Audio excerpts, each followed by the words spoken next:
There's three speakers, and let's stop this for a minute.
Shalom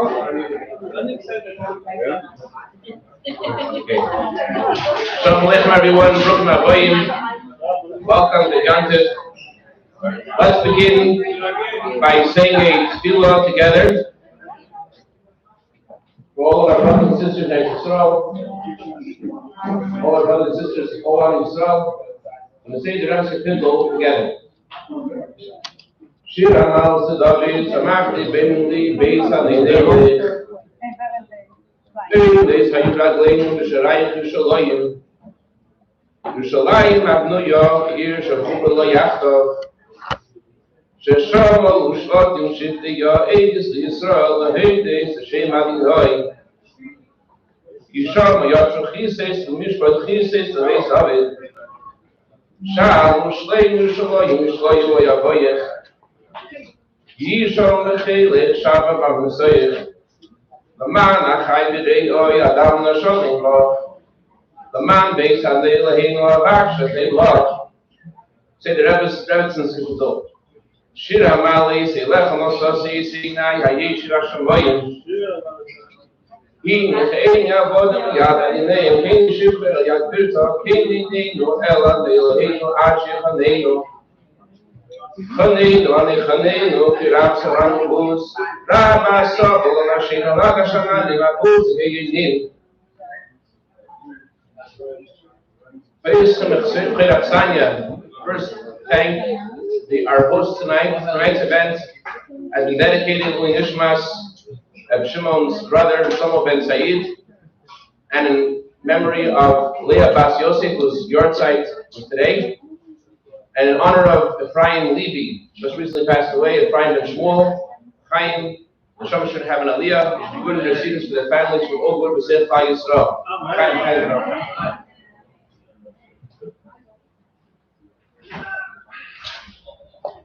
There are three people on an island, and they see this big piece of wood. They're trying to figure out what this piece of wood is. One of them goes over and he says, I know what this is. I used to be a lumberjack. This is very fine cherry wood. And the natives in the island are very excited. Wow, we have cherry wood, that's amazing. They don't really know what it is, but it sounds good. The second man examines this big piece of wood and he says, guys, this isn't just cherry wood, this is far more valuable. You know what this is? This is fine furniture. I used to be a carpenter. While I was on this island, I was a carpenter. This is furniture, this cabinet is some kind of fine furniture. The third guy looks at it and he says, you don't know what this is, guys. This is far more valuable than what you think. There's wires in this thing. This is some kind of machine. And by this time, the natives of the island are smiling, they're laughing, they're dancing. They have a machine. They never had machines on the island before. And while they're so excited, another man floats ashore. He goes over to this piece of wood. He sits down on this tree stump next to the piece of wood. He starts playing most beautiful music. What was this thing? It was a piano. Now, which of these three people was lying? The lumberjack, the carpenter, or the engineer? None of them were lying, and they all were saying very valid reasons of why this piece of wood should be celebrated. But they all came very, very far away from the true value of what this piano was about. None of them had seen a piano before, didn't know what it was for, and they didn't really realize the true value it had. In a similar way, there are all different ways, many different kinds of ways that, let's say, Israel, for example, could define itself. Israel could look at the countries around Israel and ask and answer the questions that the nations around Israel are, how they ask and how they define Israel. Israel, you guys are apartheid. You are thieves. You are occupiers. And Israel can respond, and they can say, we're not apartheid. We're not occupiers. We're not thieves. And they release hundreds of prisoners with blood on their hands to prove that they are not occupiers, that they're not thieves. What happens? The world asks more questions and more questions. And instead of Israel answering its own question, Israel is busy answering the world's questions and doesn't really work. Israel has one question it has to answer. This question it has to answer is, I am one sheep, and around me there are 70 wolves, how can I survive? That's the question Israel has to answer. But instead of answering its own question, Israel is busy answering everyone else's questions. So if Israel would stop and focus on its own question, then its security would be solid, would be steadfast. Similarly tonight, we're analyzing something which is very important. How do you define yourself as a chassid of the Rebbe? What is it? Is the Rebbe someone who provides blessings for you, provides guidance, inspiration, wisdom? What is it that connects you to the Rebbe? What is it? There was one chassid who brought a detractor of his Rebbe to visit his Rebbe. And his detractor was so impressed, he tells the chassid, your Rebbe is like Aaron Kohen Gadol. I saw your Rebbe, Aaron the high priest, light the menorah. That's what I saw when I saw your Rebbe. The chassid was very impressed, but also shocked. He said, how do you see in my Rebbe what I don't see? He asked his Rebbe, what does this mean? And his Rebbe said, as an attack give, building give. If you touch with body, you feel body. If you touch with soul, you feel soul. So tonight, as we're going to delve into the meaning of a Lubavitch, of a chassid, let's tap into neshama. Let's try to feel with soul. Let's open our hearts and our neshamas to connect on this day, this anniversary, the day of the Rebbe's leadership, the day the Rebbe accepted leadership of Lubavitch, of Jewish people. Let's tap in the neshama. And in order to tap in the neshama, let's say l'chaim. L'chaim, l'rafa should be vessels for the Rebbe's kavan, the Rebbe's intent. We should see the emes of the ula of the hostages and all on Yisroel, part of Mamash, the Chadam Mashiach. L'chaim, l'rafa. Tonight, we are graced with tremendous Torah scholars and Chassidim, Rabbi Chaim Mentz, Chabad Pico, Rabbi Meyer Rivkin, Rabbi Greenbaum,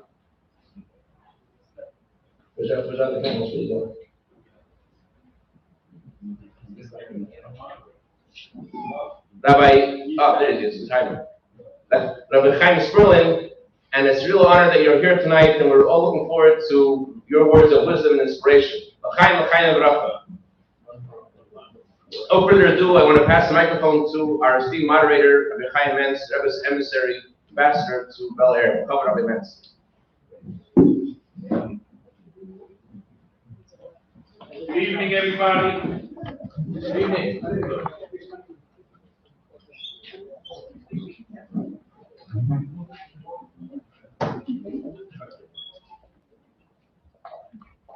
Tonight, it's going to be an interesting evening because how does an individual give over their feeling, because this is your experience, it's my experience, how does my experience all of a sudden excite and relate to you? So we know that in the good old days, Chassidim would go to Lubavitch, the Adi, and a Chassid would come back after spending 3-4 weeks. The Chassidim would gather together, or he would get up in shul, and he'd give his experience. In that experience, the Chassidim lived with the Rebbe. So it is possible that either my experience or the wonderful panel that we have here tonight, we're going to talk from our truth, from our emes, how we see it. And you can ask, oh, but how was it in Lubavitch? And we'll tell you how it was. And through our words, and through our passion, it's the best way that we could go and transmit our Rebbe to the Chassidim that are in the city that we just came back to. I did not travel to Lubavitch, I did not travel to Liadi, but I did travel most of my upbringing in Crown Heights. And growing up in Crown Heights is a different experience than those that grew up even in Borough Park, in Flatbush, let alone the distant places like Worcester, etc., Worcester was considered like Ayari Asada, like, God, you come from a long place. So I just want to speak a little bit now because we have a beautiful panel. I was born in the 1950s, even if it was December 31st, 1959, I'm still born in the 50s, but that's not my birthday.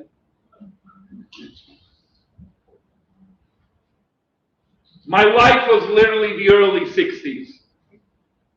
You know what Crown Heights was? It was poor.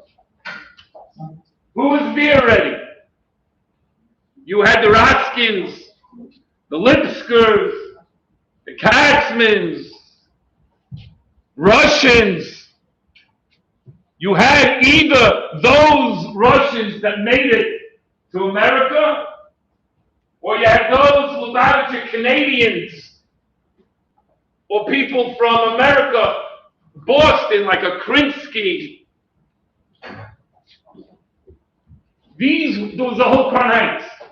When you walked into 770 to daven Shabbos, Shacharis in 770 was smaller than this room, and there was plenty of room between you and the guy next to you. Packed didn't begin until almost the 70s. When I was 7 years old, I lived on Utica and President. Across the street was a street called Frankel's Shul. It was a mikveh.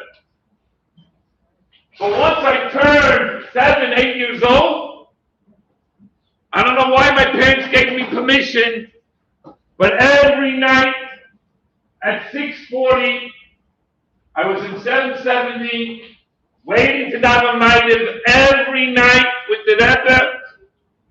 The Rebbe would walk in, put his siddur up on the stender, after Baruch, sit down, pull out his little drawer, put the siddur there, and I'm standing over the Rebbe's shoulder, just like I would be looking over this guy's shoulder right now, and I would go, and down the whole night until the Rebbe stood up.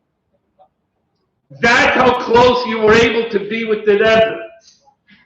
That's how close you were able to be in the Dalet Amos, and the Rebbe knew very well who was standing right behind him. I could go on and on with stories, but not now. All I want to start off with you is, there isn't an experience that I can give you how to live with the Rebbe from somebody who literally, when he was 1.5 years old in the Yechidus room, went around the table. See, in those days, Yechidus went for about 40, 45 minutes. I went around the table, started looking into the drawers, and then all of a sudden I saw the Rebbe's beard, and I started playing with the Rebbe's beard. And the Rebbe asked me, do you like the way my beard looks? And the Rebbe picks me up on his lap, and he says, continue.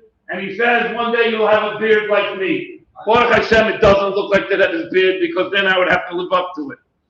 But what I will say to you is, there is an experience of growing up when 770 was, you knew everybody, and the Rebbe knew everybody. And when I say the Rebbe knew everybody, it's not like, well, you think you didn't know everybody in 1992? Of course he did. No. It was a relationship. It's that relationship that I brought to my children that we're now bringing to my grandchildren. And God willing, that will work. But there has to be the experience of people who lived, but not so close in proximity of the Rebbe. And that will be the rest of the panel. But each one will give something over. I'm just the moderator to introduce the evening. With that being said, I am going to go and hand it over to the moderators. Each one say a few words of your personal experience, and later on we'll talk about how to bring the Rebbe into our personal life. None of them will start from right to left, the way the menorah is written, lit, so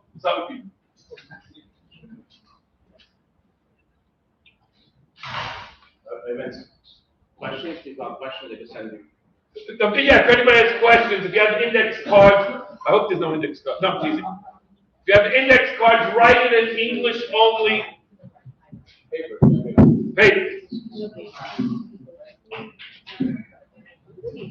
Good evening.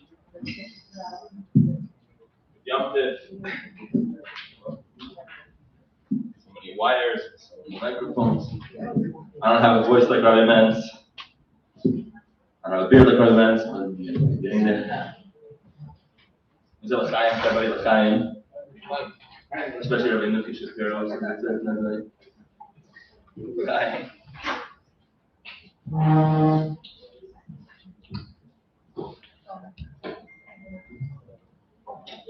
I want you to look at this knife like a Fabrengen with a little, I don't know what this is, with a little contraption in the front. Rabbi Mentz was making references to Crown Heights growing up. Didn't grow up in 1959, December 31st, but I did grow up in Crown Heights, and I do remember just one little memory that when it came to Chastera, that came to Rosh Hashanah, all different contraptions would go up and call me in the Kairos in all different places, and I see this is no, it's very good. But anyways, I want you to look at this as a Fabrengen. This is a Fabrengen. We're sitting here. Rabbi Mentz mentioned, and the flyers all said, that we're discussing the Lubavitch identity. Lubavitch identity. And obviously, you have the Lubavitch identity in terms of how maybe it looked early days of Crown Heights. You could even go further, you could even go to Lubavitch. Has anybody been to Lubavitch? There you go. Some people have been to Lubavitch. But the true core of Lubavitch identity remains the same always. And as we're sitting here,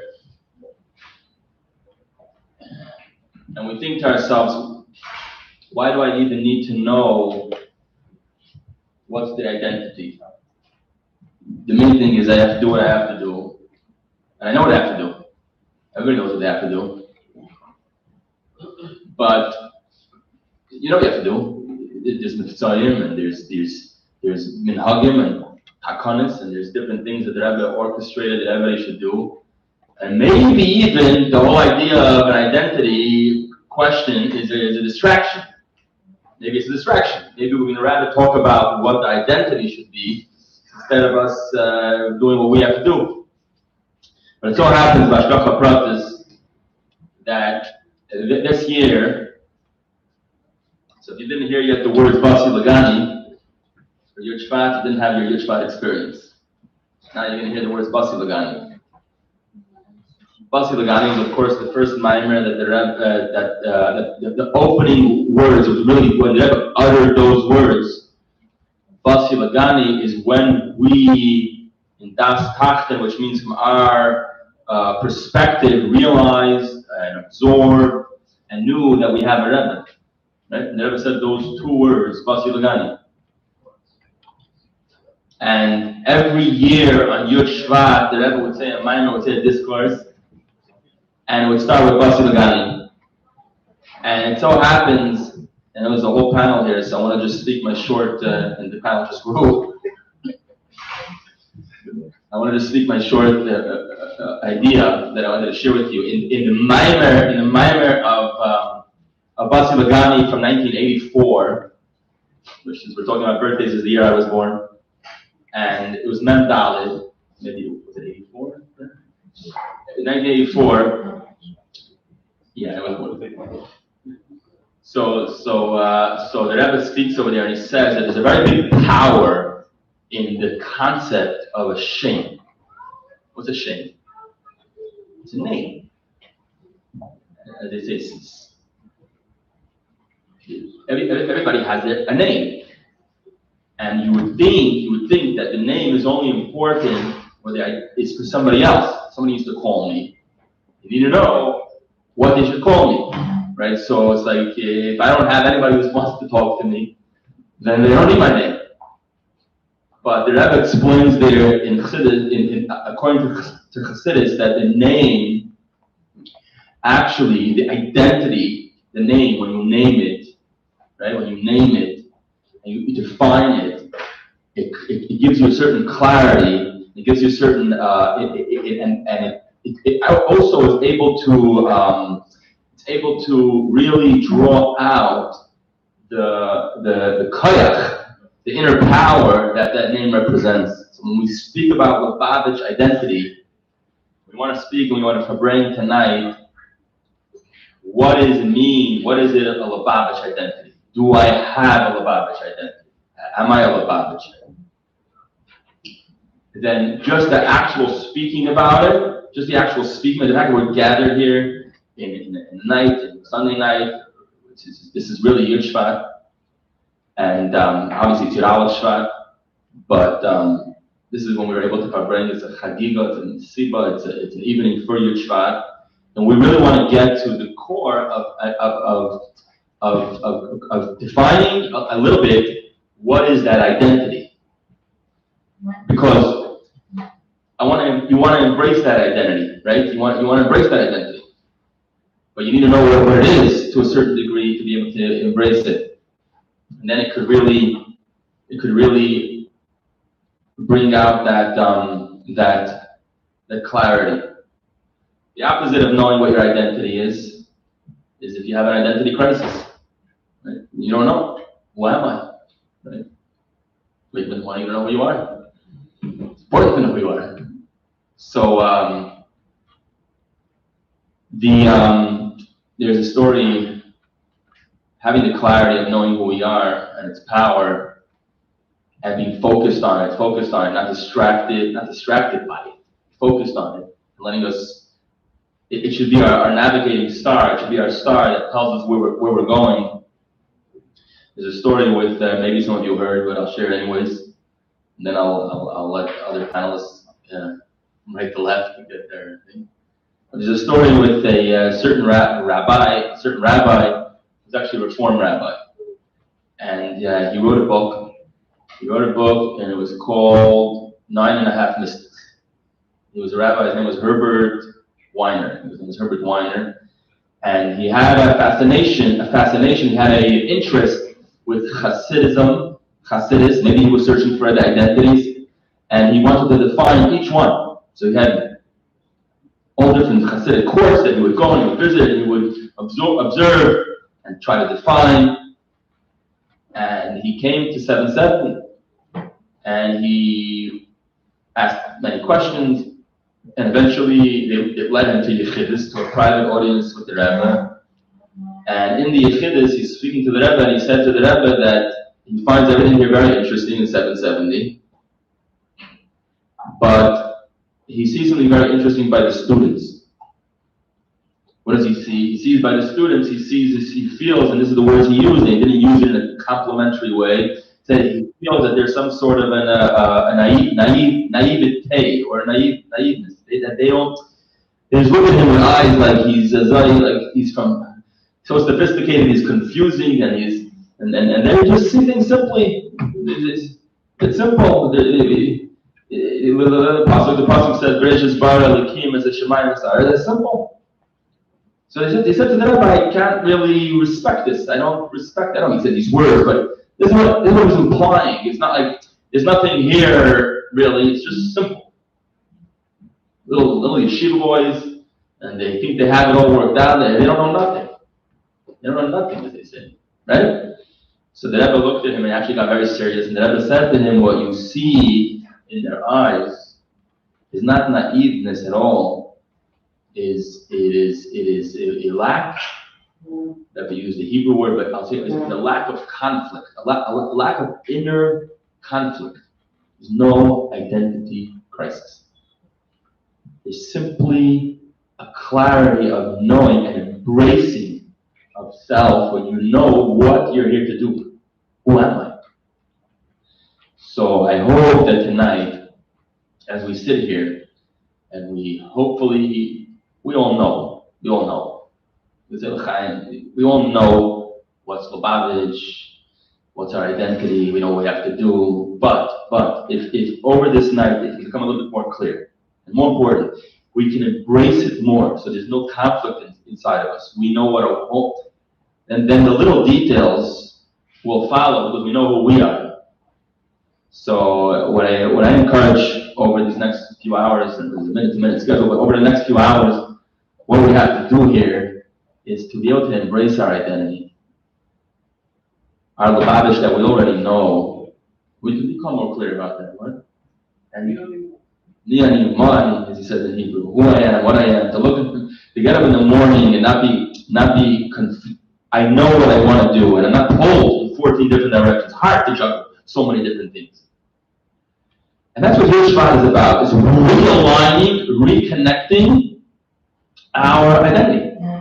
Right? So if Rosh Hashanah is realigning our identity as Jews, right? As Jews, so Yud Shvat, in a certain sense, is realigning our connection and our identity. It's not about a specific activity. It's about realigning our identity, our clarity, and embracing our identity, so that there is no conflict. So I'll say L'chaim. Now let the Yeshiva hear L'chaim. You also say L'chaim. L'chaim, Rebbe 11 L'chaim.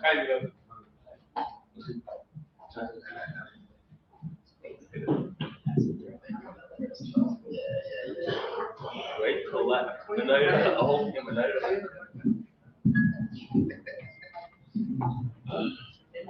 Rabbi Mentz was talking, I wanted to hear more of him, and then he cut short. Now Meyer was talking, I wanted to hear more of him, and he cut short, and I'm afraid that's what we're going to be experiencing tonight a little bit. We hope is one thing, that tonight is not like an ADL conference where we're going to talk about anti-Semitism. We're going to have a meeting, and nothing will come of this. It's not working. Maybe it's better. Now it's working this one? No, it's better. A fresh story that I heard tonight is that there's this Yid.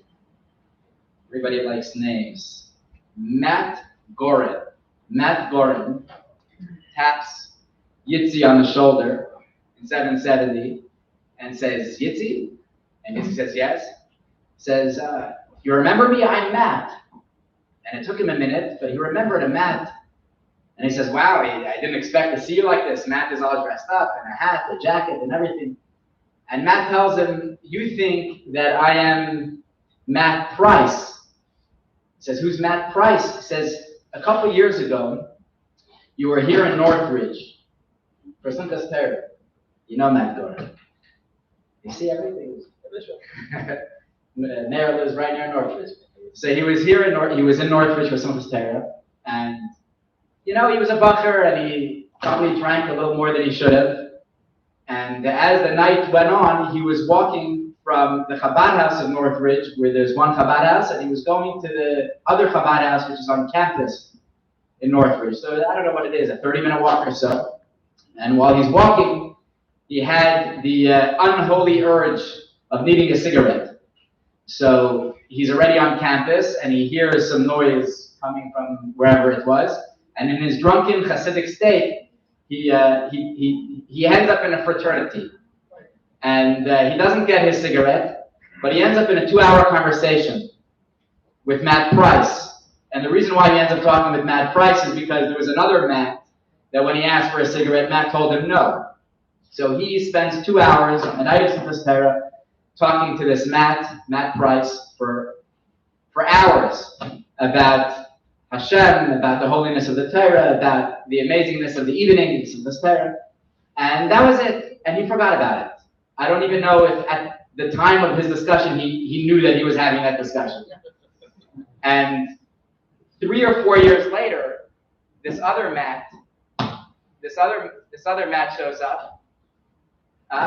This other Matt shows up and says, you think that you had an impact on Matt Price. Matt Price had he took your time, but I, Matt Gorin, who was the other Matt there, who told you no to the cigarette, and then I just did my own thing. I went home. I felt guilty that night. A drunken kid. I couldn't give him a cigarette. I felt so bad. And I started to research a little bit more about Yiddishkeit, about Hasidim. Who are they? What's going on over here? Middle of the night, the guy's coming to the fraternity. Something cooked me the wrong way. And over the years, a few weeks later, I ended up in Maya. A few weeks or months, I ended up in Maya Not Yeshiva. And here I am today. I'm in 770. And the story is just incredible. If anybody needs any insight on what is Chabad identity, I think that a story like this has never occurred in 5,760 some years until that happened. It's clear, and everybody knows, as Meyer said, that a revolution happened on Yud Shvat 1951. Something changed. And what changed, we're going to try to extrapolate tonight, but it's clear that something changed. We have been changed forever. And I'll throw in just a little piece, and I hope it's not too much. It's today the graves of tzaddikim are more popular than living tzaddikim. That's just the way it is. The stats are out, and people are visiting graves more than they're visiting living tzaddikim, and that's just the reality of the generation. We're living at a time where the kivrei tzaddikim are more visited than living tzaddikim. And we have maybe some people may have questions. I spent too many years asking questions. I spent too many years, it's enough already. I have no patience or time for questions. Life is happening too quick. We're getting old. I don't know, Mayer's hitting 40, and we talked years, 59, 84, 86. Who has time for questions? Of course we have to ask questions, but it's just, the time is moving. The Rebbe has a plan for us, has an agenda for us. He changed the world. We're here because we have been changed forever, and there are many options in Yiddishkeit. There are many options, and nobody is to say that one option is better than another option, I don't think.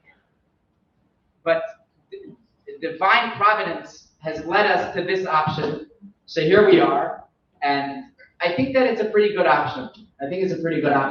And Mir Hashem, over the course of the evening, will develop that it's, I'm not going to say it's the best option, but if not, it's a close second best. We'll leave it at that for now. L'chaim, l'chaim.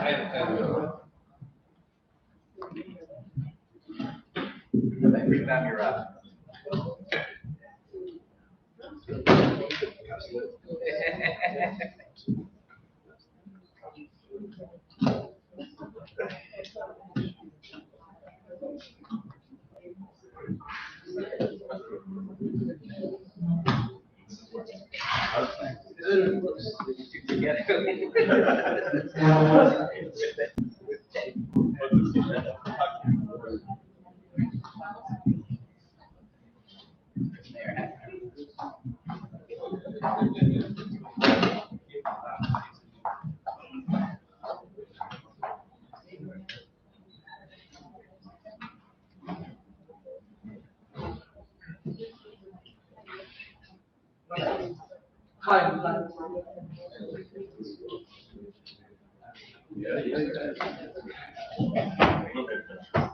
All right. On Thursday, this past Thursday, Ches Shvat, I had the opportunity to be in New York, and I had the chus of going to the oil in honor of Yud Shvat. And upon leaving the oil and going into the room, the house next to the oil where there's a video playing, you always, speak for myself, try to find some sort of hashkafa pratis related to this type, perhaps some personal requests that we may write, whatever the case is. I actually had an Uber sitting outside, so I couldn't spend too much time. But what is it that I actually saw playing on the video was a Yud Shvat Tabreni from the early years. It was a still black and white. I don't know what year it was exactly. And the words that I heard as I was running out was the Rebbe saying that when you get together and you Tabreni together in honor of the Yula of the Tzaddik, in other words, in honor of Yud Shvat, it is as if you are writing a pidyon nefesh to the Rebbe. So let's just put into perspective identity, but we're sitting in Fabrengen. We said we established the fact that tonight is Fabrengen. And if we're Fabrengen in honor of Yitzhak, then put it into perspective that we are connecting. When you write a pidyon nefesh, upshot, you write a letter. A pidyon nefesh means an exchange of the soul, where we're giving ourselves over to the one whose Hilula we are celebrating. And for Chassidim of the 7th generation, it's a celebration of the Rebbe's leadership. We're giving over now a pidyon nefesh to our Rebbe. So is there a question of identity if I'm ready to give my soul over to this tzaddik or to these tzaddikim? It's something that is intrinsic, it's at the core of who we are.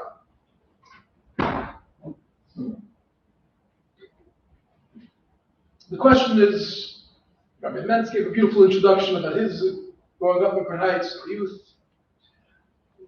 Everybody spoke beautiful words, beautiful ideas. The question is, what to follow with? So one thought that comes to mind is that perhaps when thinking about this whole topic, and then hearing from those that had the opportunity to be there in 1959, 1960, and sitting in the company perhaps of those that were there in 1950, 50, 51, 52, 53, like my mother was there at the time. What can I recall? I recall my youth. Growing up in Crown Heights, actually, it was first Worcester being distance. I made it from Worcester.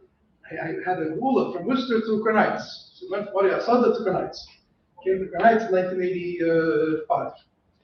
But even before that, even living out of town, we had the opportunity to come in to Yom Tovim, to spend time in the presence of the Rebbe.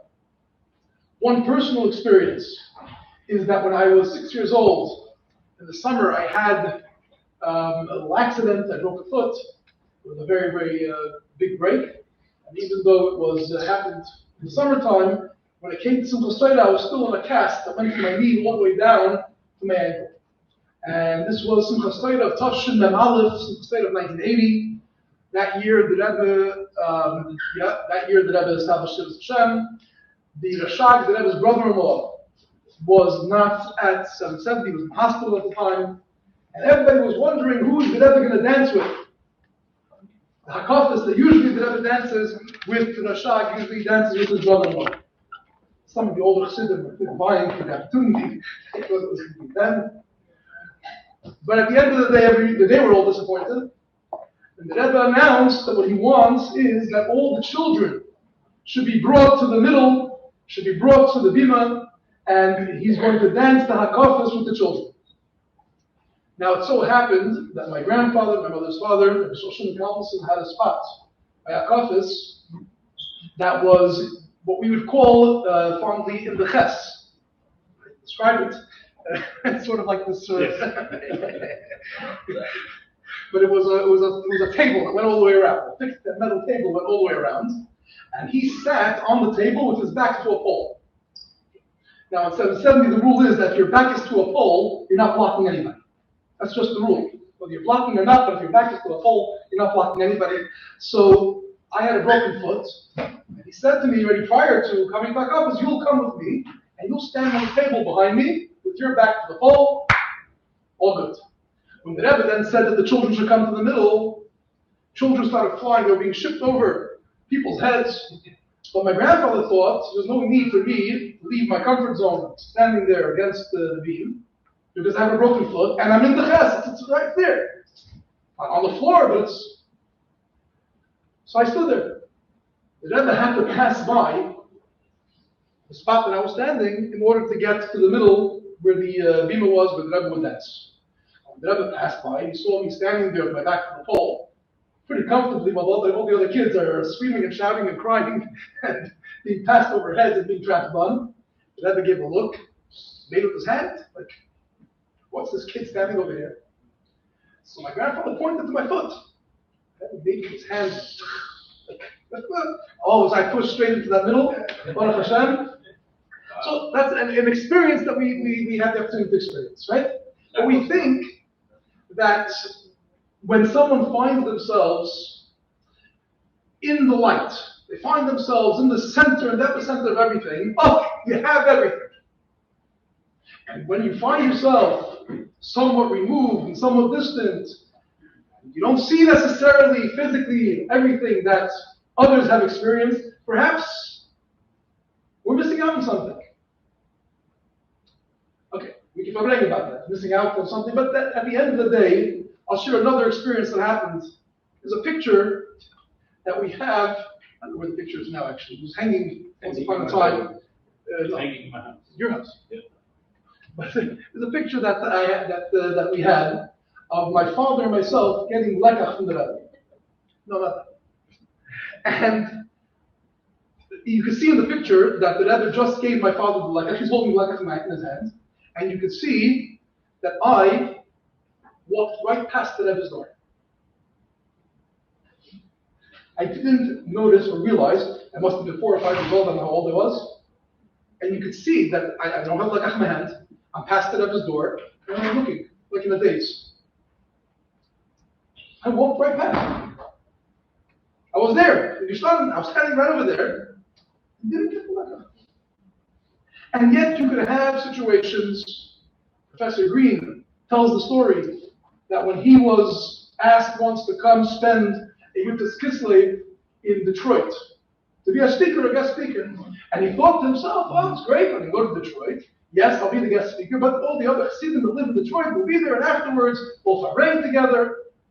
He arrives, I think Yudtas Kislev was on a Shabbos, he arrived on a Friday, and he gets wind of the fact that all the Chassidim went to be by the Rebbe Yudtas Kislev. He's the guest speaker, he's there, and no one else is there.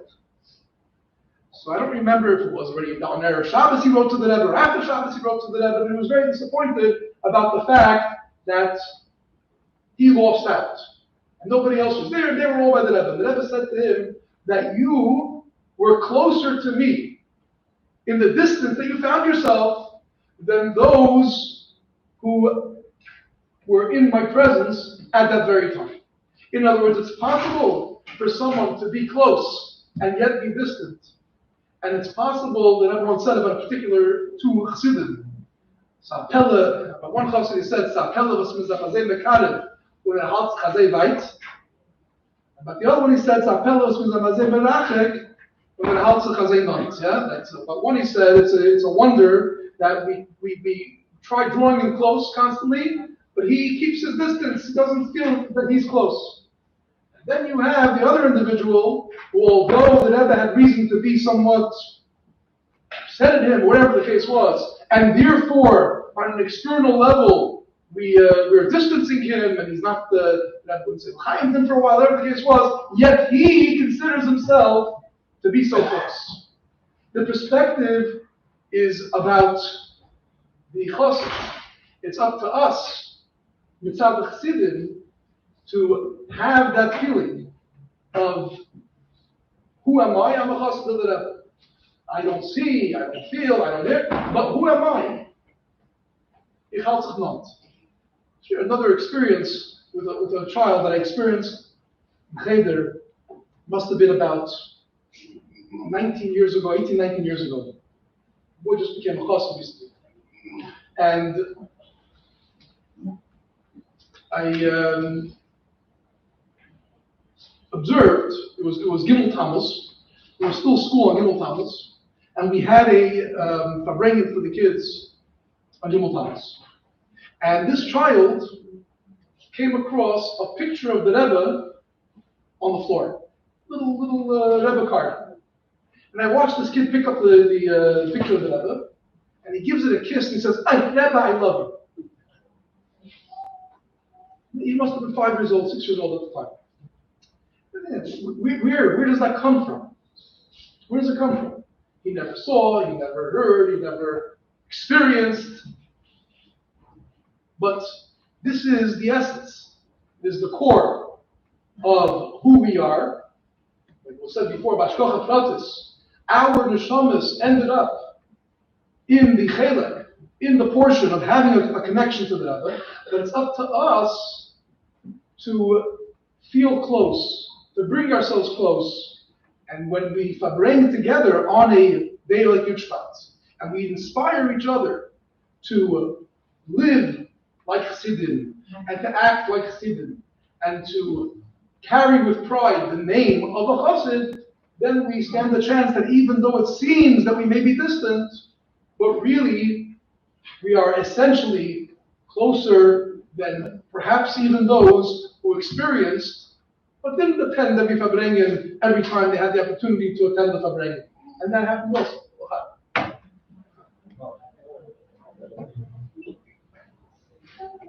But the video, don't even bother. This is going to.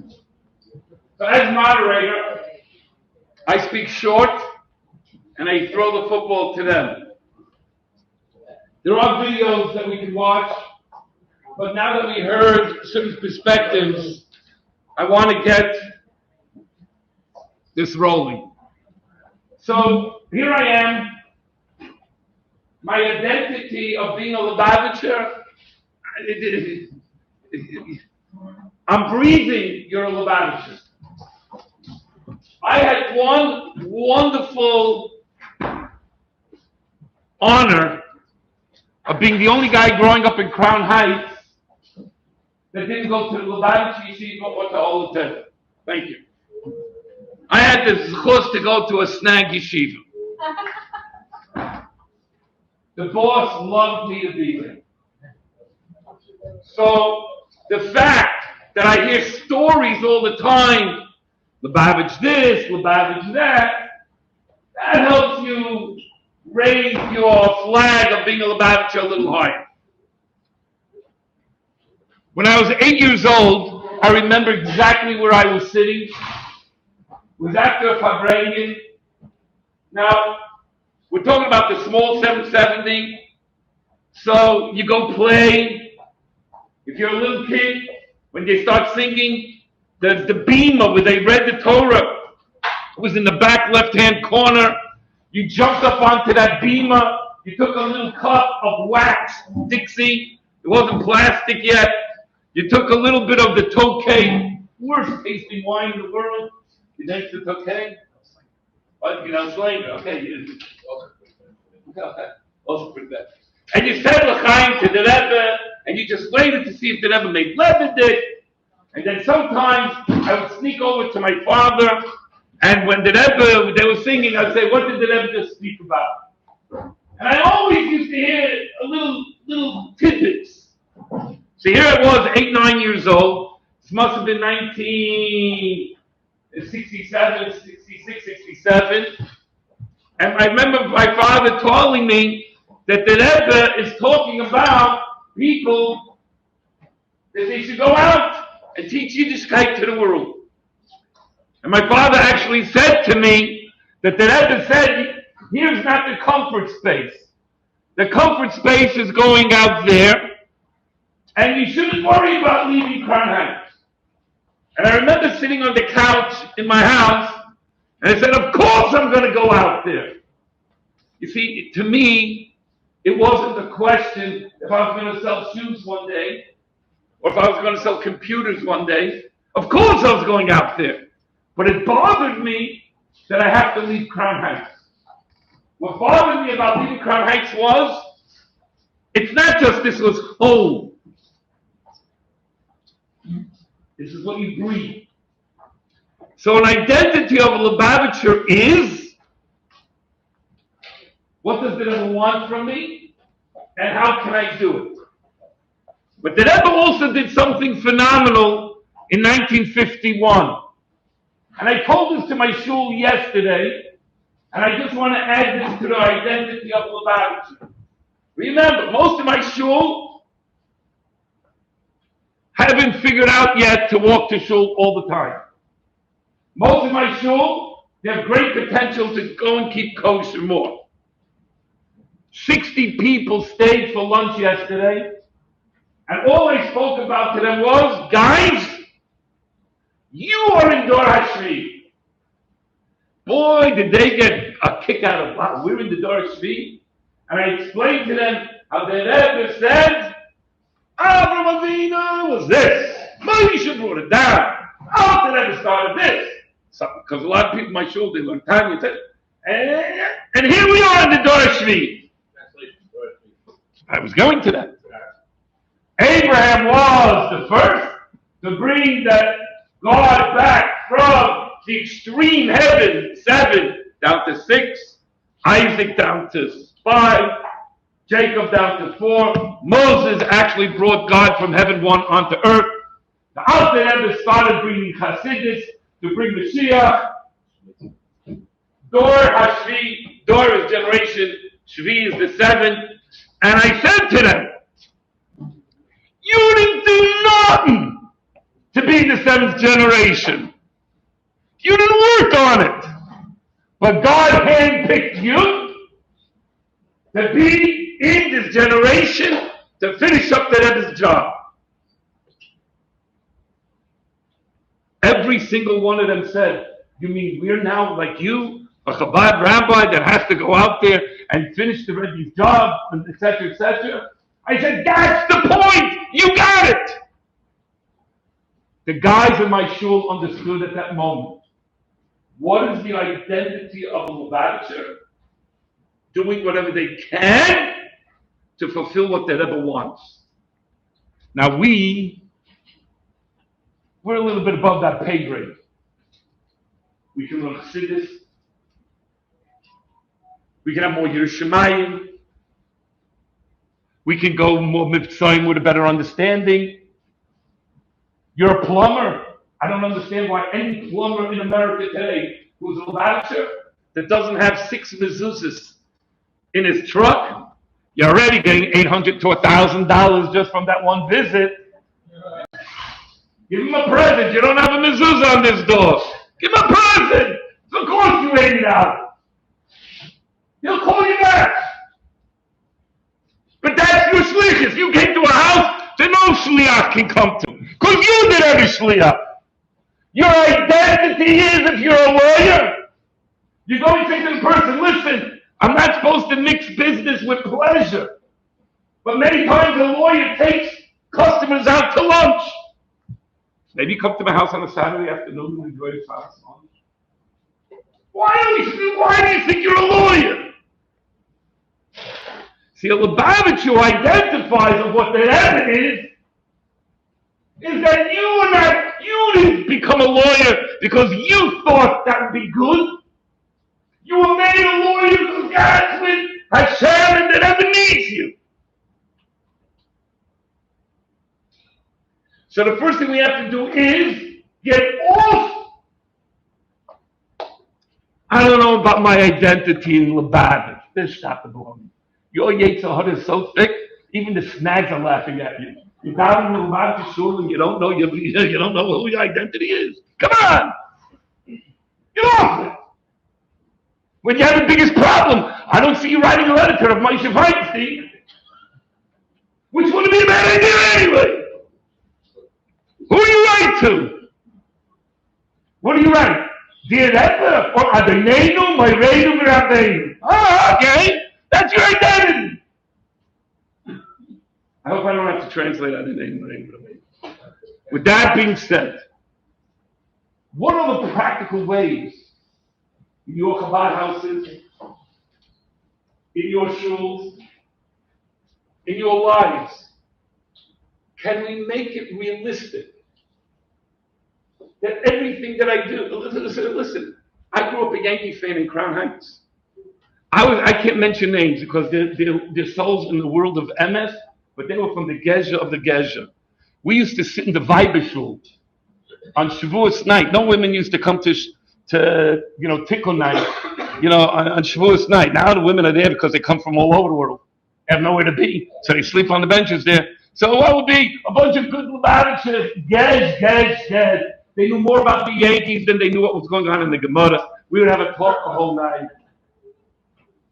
These guys became Rosh Yeshivas in Lubavitch. We were normal Americans. But we knew one thing. When you took a breath of fresh air, the boss was with you.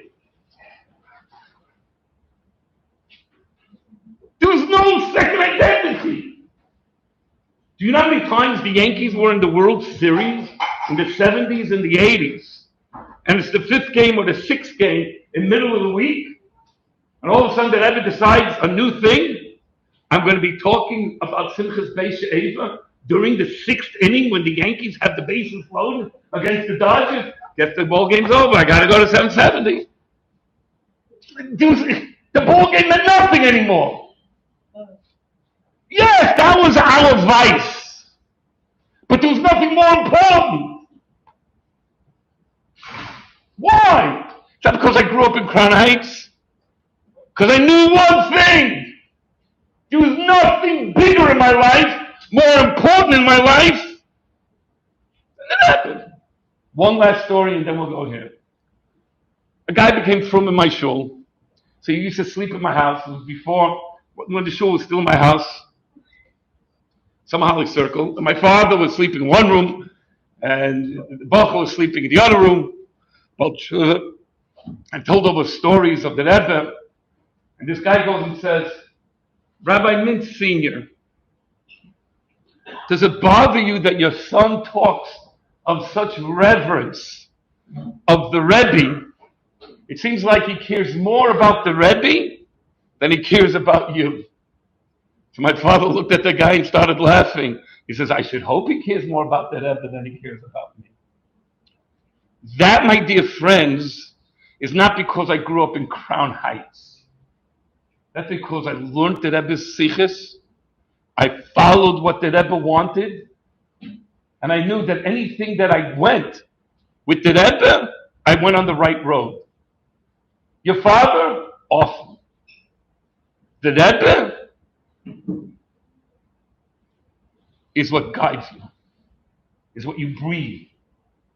So, how many of us, and I know there's a lot of you men and women that you all go out on your own personal day-to-day living. You have little brochures. There's about 1,500 wrinkles in it, but you're just waiting to give out that brochure. Why? Because this is where a chassid goes. Where a chassid goes. I may be warned you.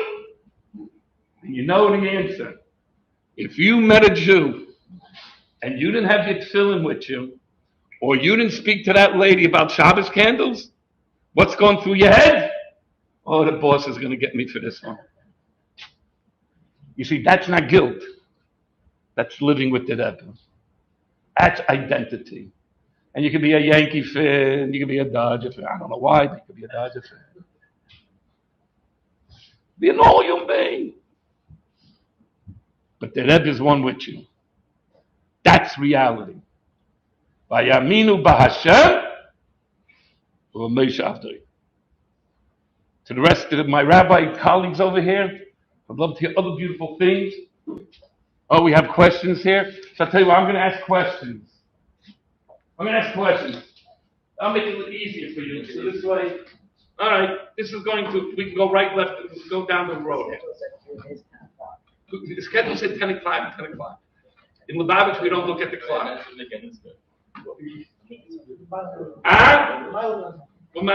Since anybody grew up, who went to Morristown under Eli Melech's sleep? Anybody? You went under Eli Melech? So what happened was, his wife would come in and say, Melech, it's 2 o'clock, you should be home. And he would look at the clock. It says 1:15. Because the bucket every couple hours, we turn the hours back. And she would come 2:30. What's going on? All right. What would you recommend to the person that wants to identify himself as a Lubavitcher, but misses the connection to the Rebbe? Oh! More? Yeah, there's more. But the more is not negated. What was the question again? Sorry? He once said, I want to identify myself as a Lubavitcher, but I don't have a connection with the Rebbe. So, the problem he's really trying to say is because I never met the Rebbe in person. As if that would have made much of a difference. More questions are coming, so keep the questions coming. So answer the man or woman out there. I assume it's a man or woman. We're in California. I think it's like basically. By the way, if you go for this worse than the Yankees and the Dodgers, it could be a Mets fan. Anyways,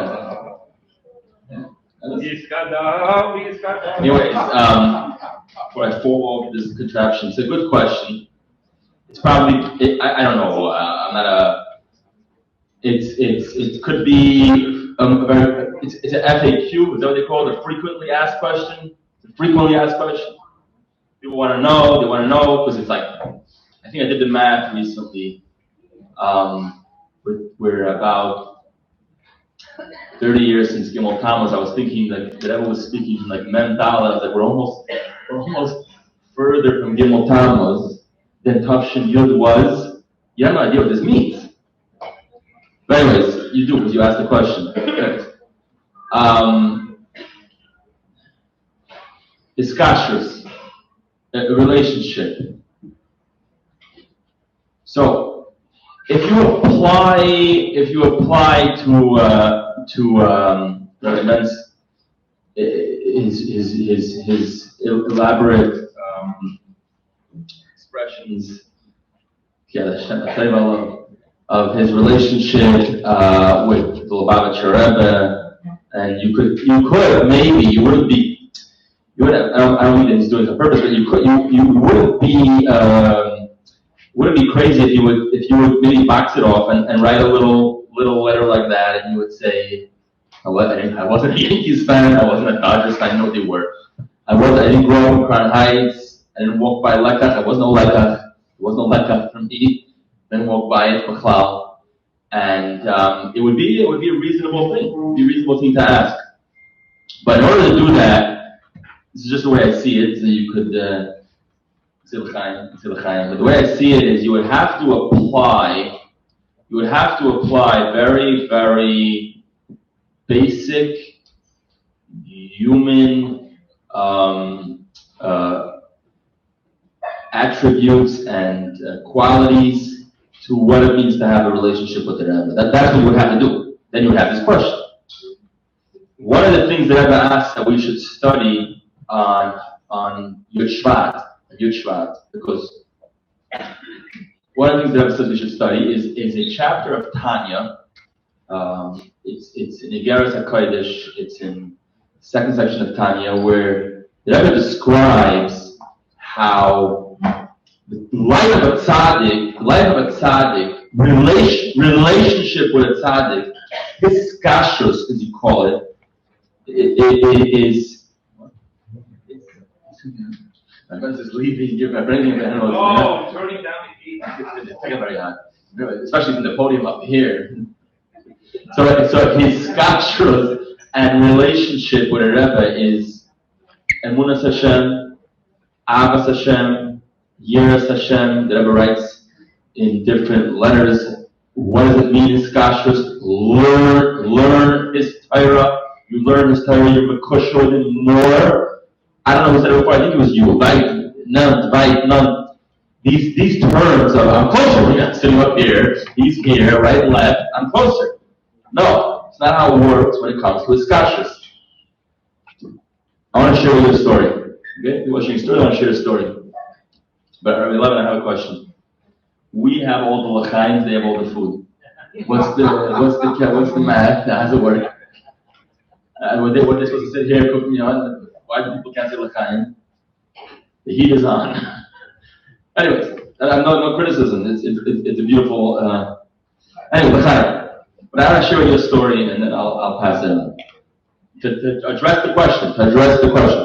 Focus on the question. And it's a personal story. Because this is all degrees. This is really all degrees. Mentz, in the 50s. Greenbaum went from Gullus to Worcester to Crown Heights, 80s, maybe the 80s. And there is Sperlin.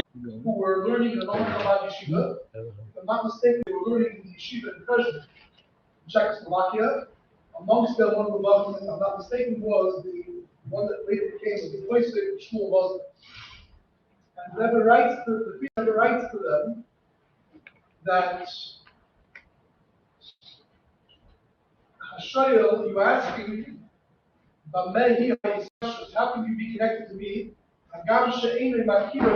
Even though we don't know each other personally.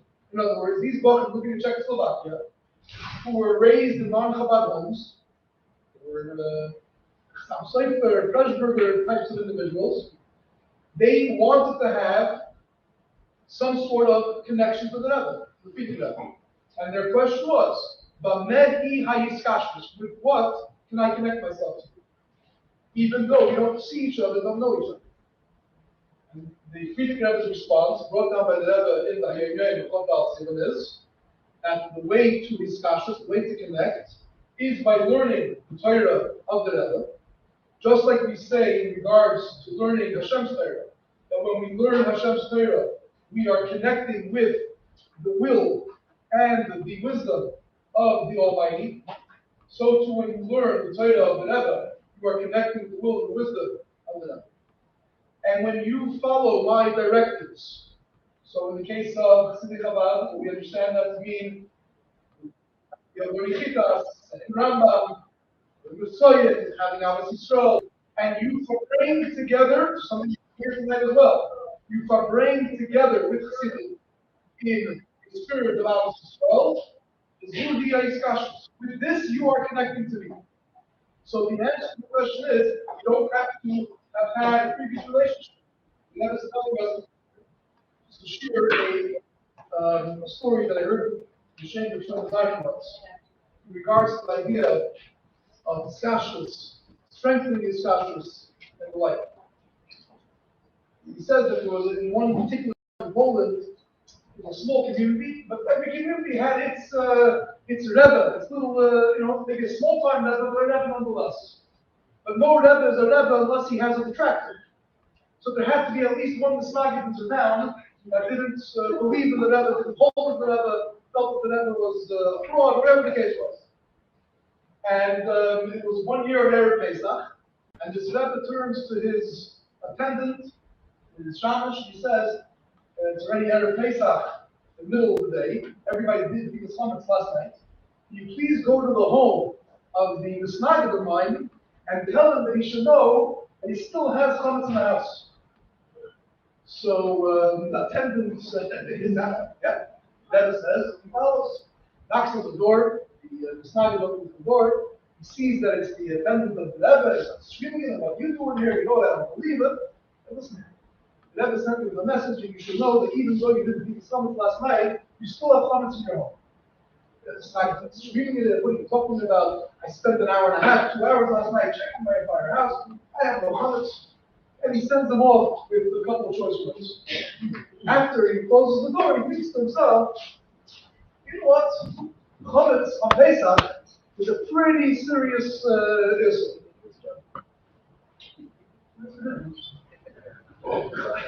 Chametz on Pesach is a pretty serious thing. So, this Rebbe, I might not really hold with him, but there are people in town that really believe in him. What is it going to cost for me to check the house again? It costs me some time. He goes ahead and does it. He checks the house again. He doesn't find any chametz. What a fool I am. I shouldn't have listened in the first place. But now it's already an hour later, and the day is moving along. The Rebbe calls his attendant again, and he says, I want you to go back to the home of his son and tell him that there's chametz in his house still. As a matter of fact, if he looks in a particular room, that's where he's going to find the chametz. The attendant has the choice. He goes to the home of the Misnagid, he knocks on the door, opens the door, starts screaming at him. He says, fool, I actually listened to you. I checked the house again. There's no chametz. No, listen. The Rebbe said you'll find the chametz in a particular room. The scene repeats itself again, chases him out of the house, with the anyhow, it's basically the fellow closes the door, and a couple of minutes later he thinks to himself, look, he said which room it's in, what is it going to cost me to check the room again? He checks the room. Sure enough, he doesn't find anything. Now it's already about an hour and a half before Zman for Pesach. The Rebbe turns to the attendant and says to go back to his house. Tell him there's still chametz in the house, tell him it's in that room, tell him it's in the bookcase, and behind the place a couple of swords. The attendant goes back. And the Misnagid opens the door, screams at him, shouts at him, embarrasses him, shames him, chases him away. But then a couple of minutes later says, he tells me exactly where to look. He goes, sure enough, there he finds the chametz. So he comes to the shul, an hour later, Rebbe's at the shul, and to his credit, he shares with the people of the shul this story that happened to them. The attendant was very humble. He says, I don't understand. If the Rebbe knew exactly where the chametz is, well, why couldn't he tell me the first time around? And everything would have been just fine. So he couldn't hold himself back. He went over to the Rebbe and asked him, what's going on? The Rebbe said this. He says, I and this is not have no connection. He doesn't learn my Torah. He doesn't follow my directives. He goes against me. The only connection that I have with him is that he lives in my town. So I was able to sense in that face, there's still chametz somewhere in my town. We're here by the house of this fellow. That's all I know. That's it. The moment he went ahead and listened to a directive of mine, checking the house for chametz the first time that I sent you, all of a sudden a channel of connection was created between me and him. Now that the channel of connection between me and him has been created, all of a sudden I see things more clearly what's going on by him. There's chametz in his house and it's in that room. Then he went ahead and he listened to a directive of mine for a second time. And he checked chametz another time. Now the channel of connection became clearer, became purer. It became easier for me to see what's going on in his home, what's going on in his life. And I was able to see where the chametz is. Exactly where it is. And that is the idea of discussions. When we create that pathway, it doesn't require seeing physically. Learning the Torah is a connection. Fulfilling the directive is a connection. The more we do that, the more we connect, the closer we become, and the pathways of brachas flow as Hashem clearly and positive. Next question. Lee? You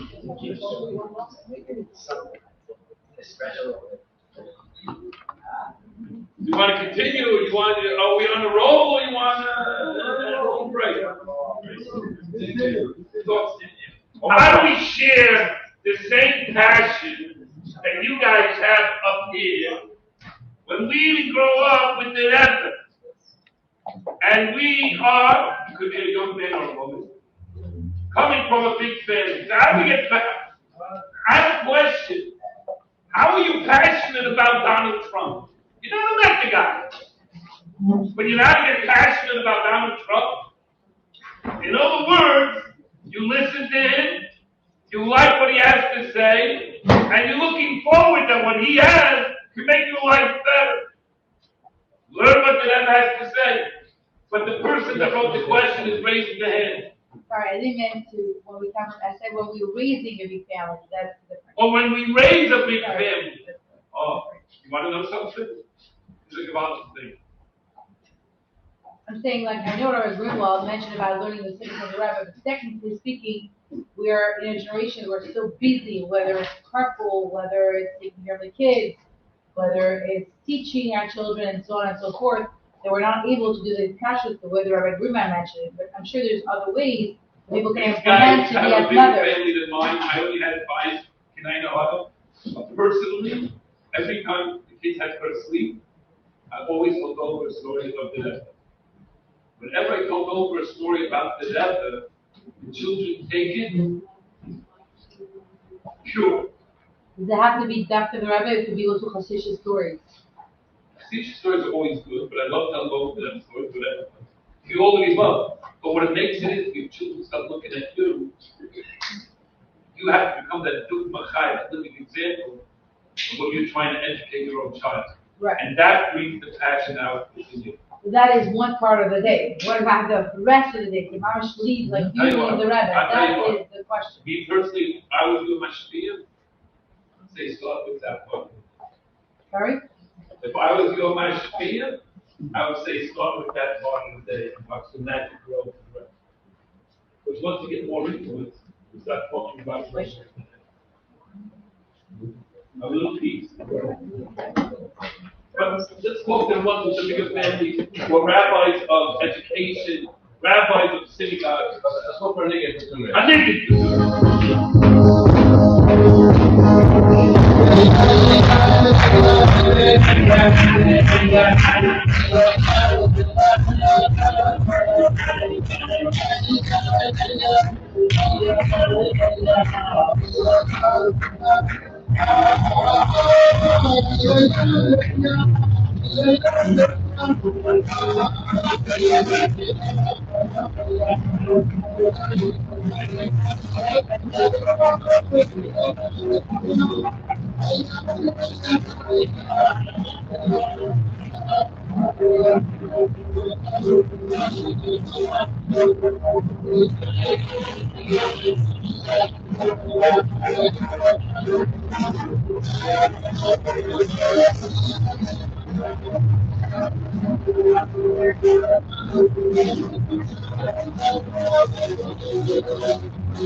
All right. I just want to say something. We're sitting together, brothers. Soon we should get off the high podiums and sit together. I want to share something as I'm sitting here and hearing from a close friend and the principal of our school, tremendous reverence for one of my mentors, Rabbi Mentz.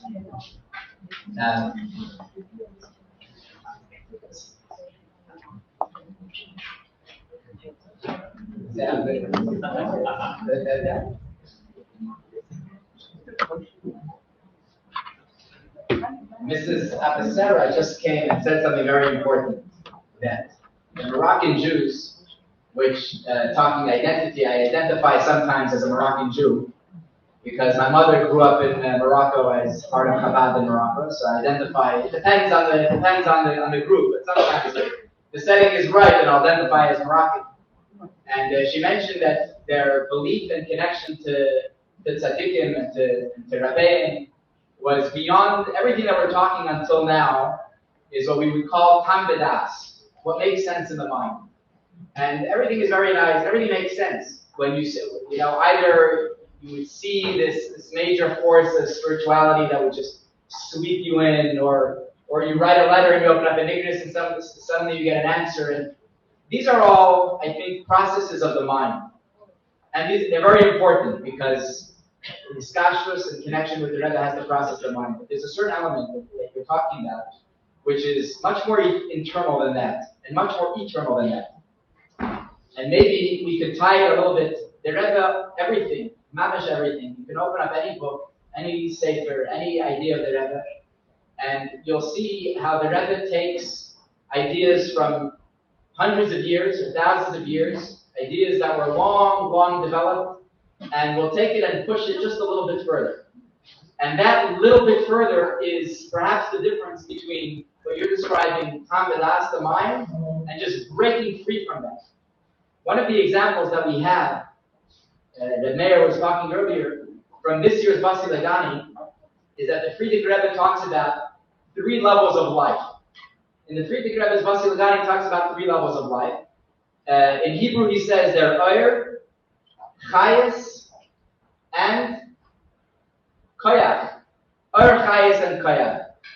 And Oyer is light, Chayes is life, Koyach is energy. Each one, inkwells have been spilled to explain and develop what each one is, because these are Kabbalistic terms that express Hashem's relationship with the universe. And sometimes it's expressed as light, and sometimes as life, and sometimes as energy. And Kabbalah and Hasidus explains when which terminology is used and why. And the Frierdiker Rebbe spends an entire paragraph discussing these ideas, Ur, Koyach, and Chayes. And these are ideas that are discussed by the Rashab, and back to the Alter Rebbe, and Tanya, and so forth. The Rebbe has a question in this year's Maimer, Mendel, 84, the year our esteemed friend here from Granada Hills was born. I wasn't around yet. And this Maimer, the Rebbe asks that there's one type of connection that's missing, which is called shame. And shame means a name. There's a type of connection that a person has with somebody else that's a name. A name seems very external. But the Rebbe argues that a name is the deepest level. And what the Rebbe is doing over here, you can just read it. You can read it. The Frierdiker Rebbe says 3, and the Rebbe adds a 4th. Okay, it's very nice, and you sit down and then you continue going on with your life. Or you can sit down and say, 1 second. The Rebbe waited some 30 years to tell us that the Frierdiker Rebbe said 3 levels. And I'm telling you that there's a 4th level. And this 4th level is not only deeper, but this 4th level is the level that we need to know about. Of course there's 3, and there's a 4th level that we need to know about. So I wanted to spend a minute talking about this 4th level. This 4th level seems to be a very insignificant level. The level of a name. You ask somebody what their name is personally. Everybody's talking about their own stories. Everybody has a story. So say a little. Personally, I have like 11 names. And if anybody calls me something, I've been called worse. Right? Chaim, Yisroel, Sperlin. There's all these different anecdotes. Israel. We have all these names. Rabbi. People started calling me Rabbi in my old age. So we have all these names. And names seem to be, first of all, external, and clearly, as I have proven, very easy to change, and to throw this name or that name seems to be a very insignificant element of our identity, or our character, or of anything about it. And yet, we find that a person's name is the most sacred part of our life, that the only time in our lives that we're given Ruach HaKodesh is when we name our children. Never in our life do we have clarity. Never in our life do we know what to do. Here, the panel of rabbis know everything, how they do and when to do everything. Makes a lot of sense to them. I haven't been so lucky yet. Maybe soon we'll get a little light. We'll sit around them.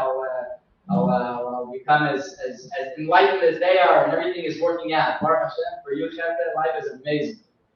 God willing, we'll get there soon. But the only time that we have clarity in our life is when we name our children. Not even when we name ourselves. Our own names are just given to us. And that's what we have to live with. We don't choose our names. We're given our names. Some people, some very unique people, converts or people that choose a name later in their life, they have the unique ability where they themselves get Ruach HaKodesh to choose their own name. But this is very rare and not for the average soul. The regular soul is given it. It seems that so on one hand a name is so external, it's so not connected to us. On the other hand, a name is the only time we have this open channel with divinity, with the Eibishter, with Hashem, that tells us exactly this clarity. It's an unbelievable moment. The Ruach HaKodesh prophecy is this clarity. So what's the Rebbe adding here? What's he telling us? That there's a relationship that Hashem has with the world in Arpach and Chayas that the Rebbe is talking about. And then there's a level that exists in shame. What he's adding over here, perhaps, is that there's this dichotomy. There's this confusion that remains, especially today, where this panel and this flyer, if 30 years ago there was a flyer going around Crown Heights with the title Lubavitch Identity, the author of the flyer would not be welcome to MC this event, right? It wouldn't exist. The fact that we even came to this point shows us and demonstrates that we're really struggling with this. And I'm not saying that nobody should ask the question. The fact that this question exists is because it's a real question. It's because we're living in a time that is new to us. We're not you. We don't know what to do with this. This is unfamiliar. No books really talk about this. We don't really know what to do with it, so we're asking the questions. And I think that the Rebbe is answering it with shame, a little bit. Of course, it doesn't suffice because we want Mashiach, and we ask that Masa, we don't want this to continue forever because we figured it out, It's all good. We could continue going another, God protect us, how many hours? No, Chas v'shalom, it's not working out that well, even though some people, maybe it is.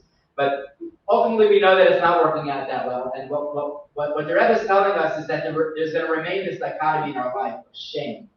That on one hand, it's external. On one hand, it seems that it's removed from us. On one hand, it seems that it's not who we are. On the other hand, it's our deepest essence.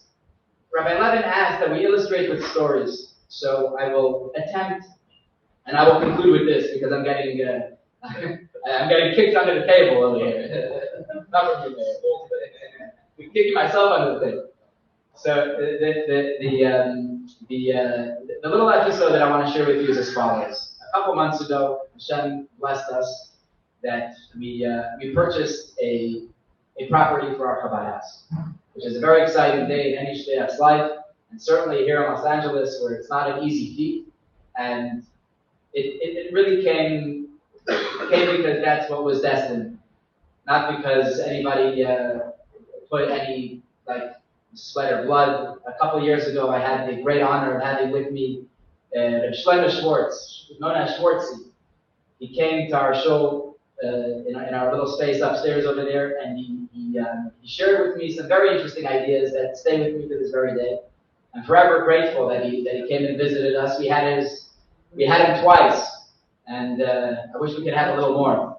So one of the things he told me then was that he never cared for a building. He feels that a building would have distracted him. It's not really who he is or what he does. He wants to just work with people, and it was very true about him. And that resonated with me. I was like, I like that. I don't care for this stuff either. It's too much. It's a headache. And I liked it, and life was good. What do I need all these headaches? And it stuck with me for a while. And then suddenly, mamash out of the blue, the day came and Hashem blessed us. And shortly afterwards, I was feeling very uneasy. I wasn't feeling that, it was a feeling that I never felt in my life before.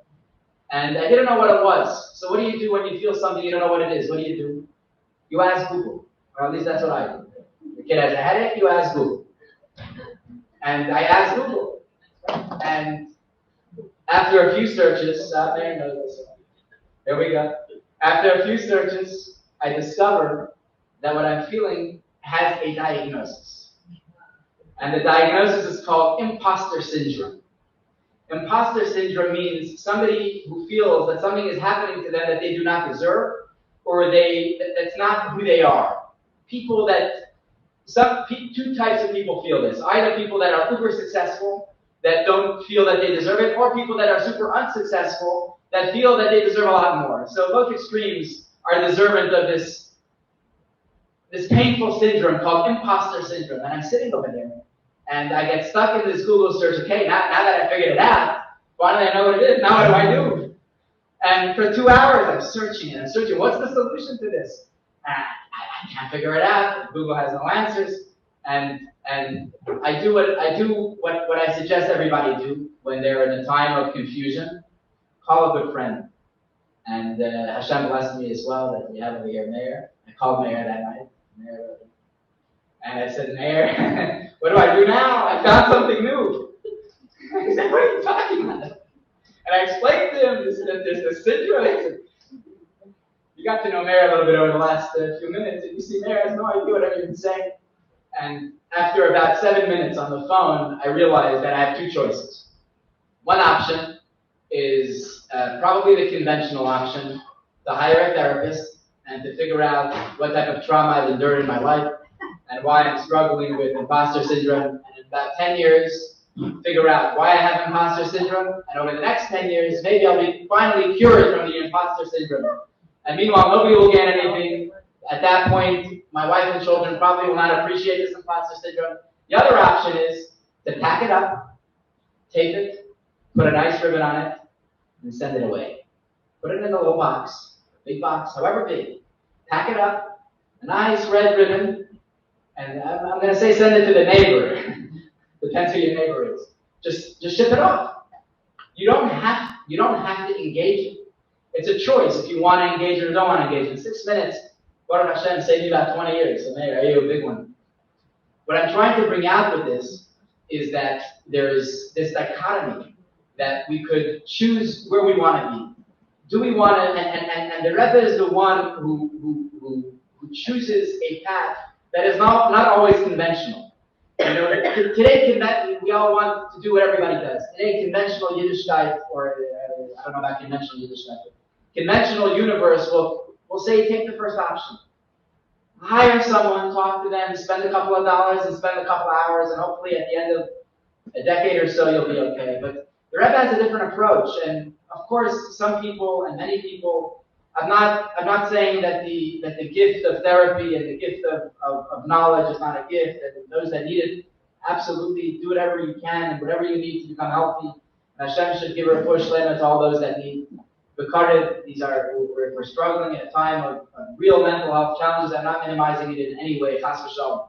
However, if there is a feeling that comes out of the blue, this is not based on years and years. This is mamash the Yetzer Hara that they talk about in grade school. This is like classic version Yetzer Hara trying to derail us. Something amazing happened over here.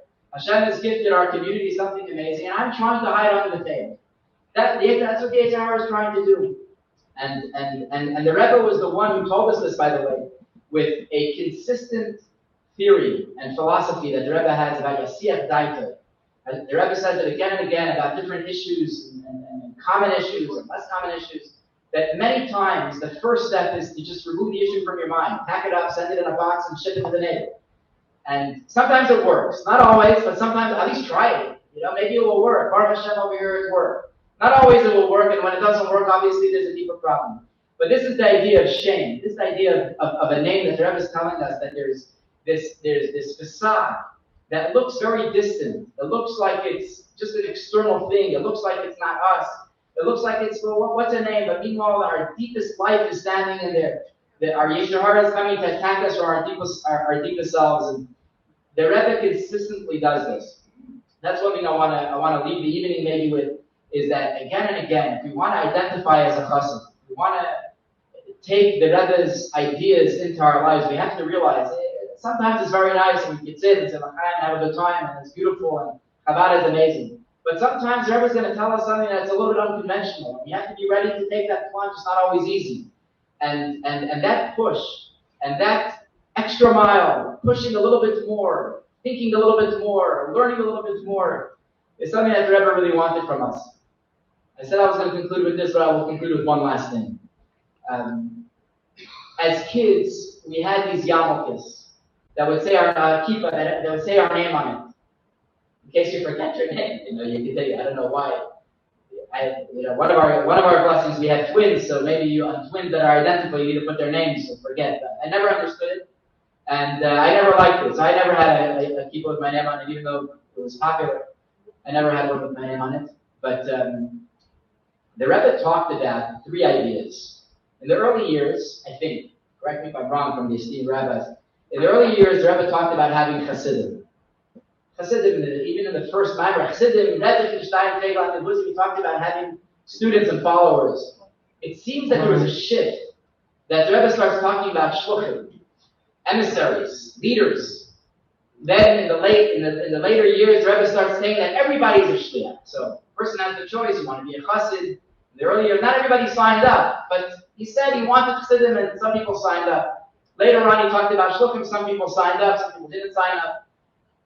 The Rebbe opened it up to everybody. Yeder Yid is a shliach, as Rabbi Mentz talked before, that we all have opportunities to share Yiddishkeit and spread Yiddishkeit wherever we are. This is something that everybody knows already, and we have to remind ourselves about it. But then the Rebbe talked about something that I think has been forgotten a little bit, perhaps, or maybe never really understood. The Rebbe talked that Yeder Yid soll sein ein Admur, that every Yid should be a Rebbe. Exactly what this means, I don't know. But on Friday night, somebody was giving out yarmulkes in purple, because the Rebbe's malchus, that says on it, Harabi Lubavitch. And the only thing I could think, why would somebody have a yarmulke that says on it, Harabi Lubavitch, that you're identifying as Harabi Lubavitch? You like it? It's amazing. No, this is a special edition. You only made 20, I'm keeping this one. And the Rebbe wanted from us to be on this level of an admur. Exactly what it means, maybe we'll discuss soon, or maybe we'll figure out. But this is what the Rebbe is demanding from us. We have to get out of ourselves a little bit. Like you mentioned, we have to go a little bit, we can talk and we can figure things out. And, we have to break free a little bit. And the name, the shame is where it's at. This dichotomy where our deepest truth, our deepest Yiddishkeit, our deepest spirituality is sometimes expressed in places that look so distant from us. It looks like it's not really us. So now we're going to move on to personal issues. We still have 2 questions we'll get to near the edge. We'll get to that one. I want to raise a family. How do I raise a family? With the Rebbe? How do we make the Rebbe is that my children should be able to kosher. In today's world, sometimes we're too busy. We don't have time for our children. So people here want to know, how do I make my children? Or I look around the pages there, our grandchildren, how do we, make sure that that the Rebbe is with them in your life? There's a classic gem video, Shimshon Stock. I don't know if everybody's familiar with Shimshon Stock. Some people are familiar with Shimshon Stock. He was an individual that was larger than life. Very hard to describe who Shimshon Stock was. But he was a personality in Chabad who had a very open relationship with the Rebbe. To just put it in the context, is when he was a bacher, I believe it was still before the Rebbe became Rebbe. Yeah? And the Rebbe saw him going on Eastern Parkway towards the subway. And the Rebbe stopped him and said to him, Shimshon, where are you going? He said, I'm going to Yankee Stadium. Why are you going to Yankee Stadium? To watch the Yankees play? And the Rebbe said to him something to the effect of, come learn with me. And I don't really get details are escape me. I was going to do a half hour a night. Yeah. Instead of you going to the ball. Okay. So Shimshon ended up with a shir Kitzur Shulchan Aruch with the Rebbe before the Rebbe became Rebbe. And he ran an organization, he became a simple Shabbos Yom, and he was a personality. Anyhow, so he's interviewed in the Gem interviews. He has a son called Benji Stock. And he says that when Benji was becoming Bar Mitzvah, he went to Yechidus to the Rebbe with Benji in honor of Bar Mitzvah, as was customary. And I said to the Rebbe, I want a bracha that Benji should be a chassid. And the Rebbe turned to him and said, Shimshon, if you'll be one, he'll be one. Right, that's the beginning of the answer. You think about it. Either By the way, the Alter Rebbe writes that, you can have all the answers, what a pain it is, you can have all the answers. The bottom line is, the Alter Rebbe then goes and says, but you've got to be an oived. You know what an oived is? I was right here in this room once a whole night what it means to be an oived. An oived is I wish I was like that. Seriously. An oived is, you look at your situation, you know what's wrong, and you work on yourself until it's right. If you really, really care, then you should be a chassid. Instead of saying, well, what's wrong, why am I not? That's your Yetzer Hara cooling you down, saying, it's like the guy who goes to shul daven. Why should I go to shul daven? Every time I go to the shul daven, I think about my business. So, the Alter Rebbe says, if you go to shul and you think about business, there's something good going on. Why? Because the Yetzer Hara doesn't want you davening so much. But you have to work on yourself. How you can daven for 5 seconds without being interrupted? 10 seconds until you can daven for 5 minutes.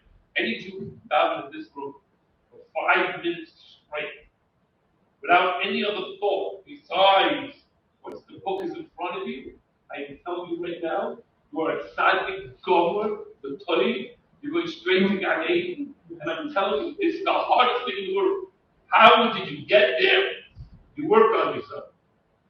So how are you a living example for your children or your grandchildren? It doesn't come just because they go and say like this, I love you, Rebbe.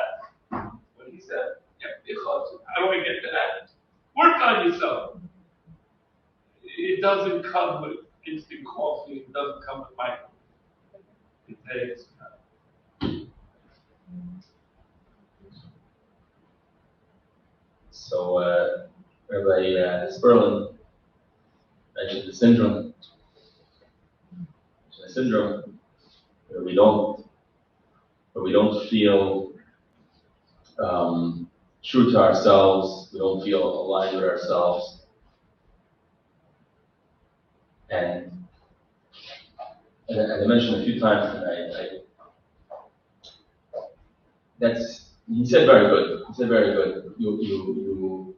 You can distract yourself with every pop-up. He didn't use these words, but other times he did. Every pop-up screen that comes in, you're going to go down and say, how this is.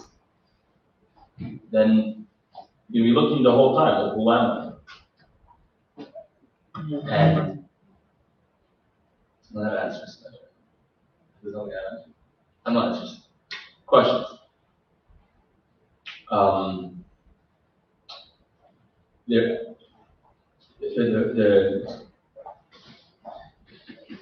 We have a sign, and the sign says about tonight you're going to find out Lubavitch identity, and there's a sea or an ocean behind the sign. I don't know who made the candle, who's in charge of it. Sign, and I don't know what Lubavitch is, but I think that we have to come to a certain agreement that whatever it is, I want to be there. Right? So someone asked a question. What do I do? I want my kids to be Lubavitchers. I want them to be proud Lubavitchers. So I think the first step is actually really meaning that. I'm not questioning, obviously. I'm talking about all of us. I'm talking about all of us. Meaning is not enough. What? Meaning is not enough. It's like a person said, I meant to David. It's not enough. It's not enough. I had a story this Thursday. This Thursday, I walked into an office, and a friend of mine in Van Nuys has a carpet store business, and he's a friend for probably a decade. And I walked into his office, and I was giving him something, and I asked him a question about his son and his daughter. He has twins. That's both boy and girl. And how they have keep us. Anyways, so in the middle, he's all of a sudden tells me my daughter is a rock star. she's going to a program in Israel. It's half a nurse, it's a half of this, it's a half of that. And it's going to be the idea that everything is it's like a perfect package. It's great. That's great here. My son, well, I'm going to put him in a program for 4 months, and I hope he's going to survive. I'm going to pray every day. What's going on? I don't know. Anyways, I can't explain it to you. Let's call my wife. So he calls his wife, and he puts his wife on the phone. And it took me about 3 minutes through the conversation. I find out that his son is 17, has a girlfriend, and likes to drive cars, goes very fast, doesn't know what's going on. And then in the middle, I say, by the way, is she Jewish, the girlfriend? She says,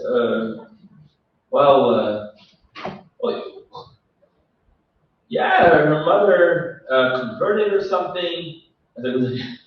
Let's stop. And the wife is talking to me, and she's actually, I think the mother converted, but maybe not really Jewish. I said, I want you to look at me straight. I want to tell you something, that the kid is not Jewish. If your son sticks with her, no. If your son sticks with her, your grandkids are not Jewish. Zero. I said, the way it is right now, it's 0. And we had a long conversation. I said to her, I need you to understand. She said, what should I do with my son? I said, no. You don't do anything with your son yet. You don't do anything with your son yet. You have to realize what we're dealing with. You have to say after me. Look, if you answer me and you're not sure, like if you're not sure, then you don't have a plan. So I'm addressing that group because from there, and everybody, I'm guilty of this. Wake up in the morning. Good idea to be Lubavitcher. It's a very good idea. It's a very good idea. I want to be Lubavitch. I want to have an identity. And from all the identities, it's a good identity. It's a good identity. Lubavitcher. And I'll be a chazan. It's very, I learned a little bit about it. I know a little bit about it, but I think the first step is an embracing of that clarity fully. That I believe and I know that, the Rebbe has a letter on, it was written actually on Gimel Tammuz, but not Gimel Tammuz 1984, it was written in Gimel Tammuz 1950. What? Yeah, 1950. Tavshin Yud, where the Rebbe writes, Rabim HaMachapsin, which means many are searching. Many are searching. Many are trying to explain what it is to have a Rebbe. What does it mean? You have a Rebbe. What does he do? What is his service? What's great about the Rebbe? Is it Gaon, Tzaddik, Shabbat Midas, these Baal Ruach HaKodesh. That's a little bit of my on top of that. A little bit. Ruach HaKodesh. Or Baal Meibes, Melumet Be'isim. And then the Rebbe says, and if you really package in Hasidic interpretations to that, define the identity of the Rebbe, then it really gets more pronounced, more amplified. But that's all missing the point. It's all missing the point. The Rebbe is the Nasi, and what it means is, by the way, it will be very, very extreme. Maybe a lot of you are sitting here thinking, Mentz is saying the Rebbe is that, that's pretty big words, and my father's reverencing the Rebbe more than, what's the word, reverence? So the Rebbe more than my father, and what is this? This language, by the way, is as old as Moses. It's as old as Moshe Rabbeinu. And we all know it. Every single hashpah, every single life or death, as a Yid, as a Jew, has to do with our iskashros, has to do with our connection with our focus on that identity. And the reason why I keep on saying this is because it starts with an embracing of that identity. That's what I want. That's what I want. Yes, I eat, I go on vacation, I sleep.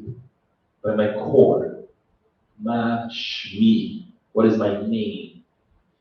It says in Chassidus, the same Meyer that Rebbe, one of his 11 names, Yisroel was mentioning, that when a person faints, right? A person faints, or kayas, shame, person faints, you're gonna give him sushi, someone going to hear sushi, say, he doesn't eat sushi. Talking to nobody. He's fainted, he's in a coma, he's out. There's nothing, there's no one home. But the only thing that will help you is you say his name. You say his name. That's how you wake him up. And so there is a lot of details. But I don't know what you're looking for when you ask, what do I do with my kids? Do I play Uncle Moishi for a half hour? I'm just being a little bit like, I'm just, why not sitting up here at the table. So the question is, I'm so busy with 8, 9 children. Yeah. How do I have the time to give any distractions to the children? And I only have 8, 9 kids. But I don't know what's about to exhausted. How do we, So like a pastor said. how do you do that? That's the thing. Which wants to give it all? But I'm this. Right. So I don't have answers. Again, I don't have answers. I have questions. But embracing it, I'll say this, doesn't take time. It doesn't take any time. Clarity is in one moment. And it's a reliving experience when we really, and kids see that.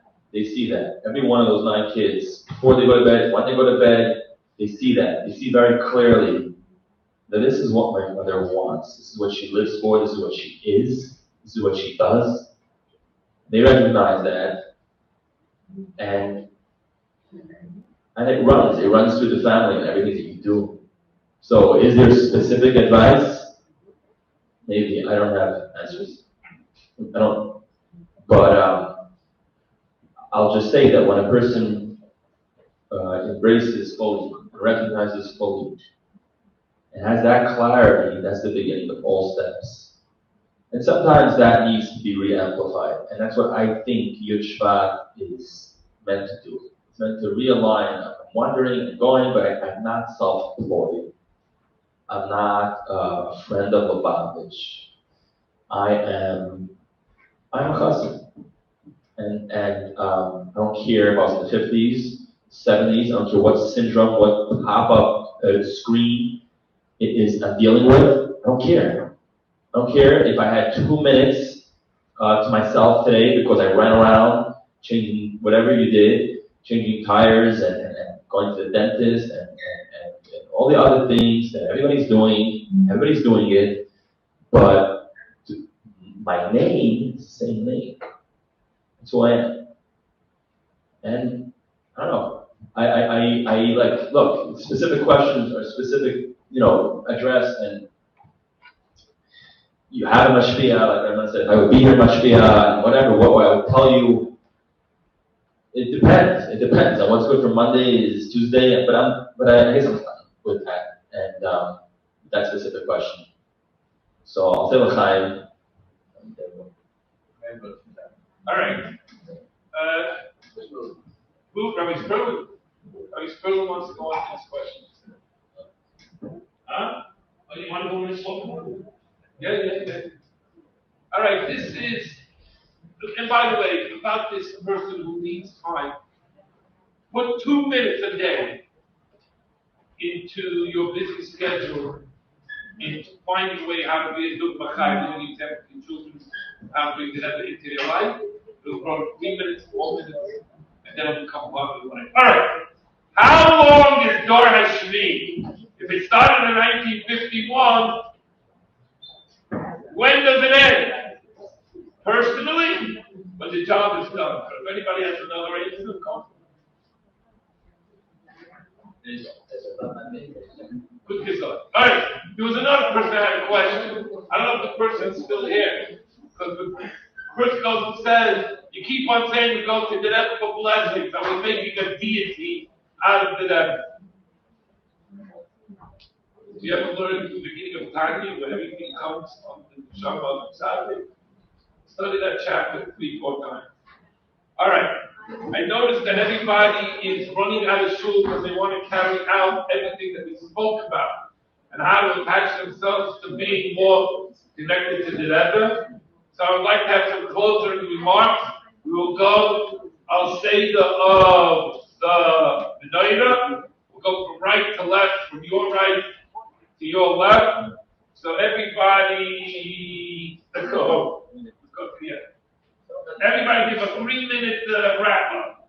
What do you want us to go? Right. I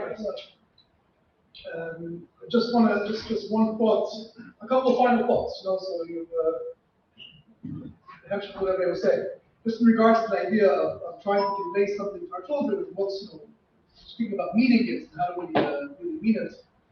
If we are here, our kids will be less, so we need to do this for our kids to be here. 100%. So that's what I'm just saying facts. Yeah, no, that's true. We talk about we have to aim high in order to get somewhere. I once heard from. I think you could do. I have no doubt. The question is how. I I have the clarity. I think we can. Usher Farkas in Argentina said that he was a Bachar 770. He was drafted by one of the Hecht brothers to do anti-Shemad cult busting that they used to do in those days. And they had a meeting with Daniel Hecht over J.J. Hecht. And J.J. Hecht is giving them a little bit of guidance on what they're doing. They have these teenagers, 20-year-old college students who've been brainwashed by the cults, and you have to speak to them. And J.J. said to them that when he started this cult busting, he was by Yechidus Rebbe, he asked them, what in the world am I supposed to tell these students that are caught in the web of the cult? I don't have particular expertise in this.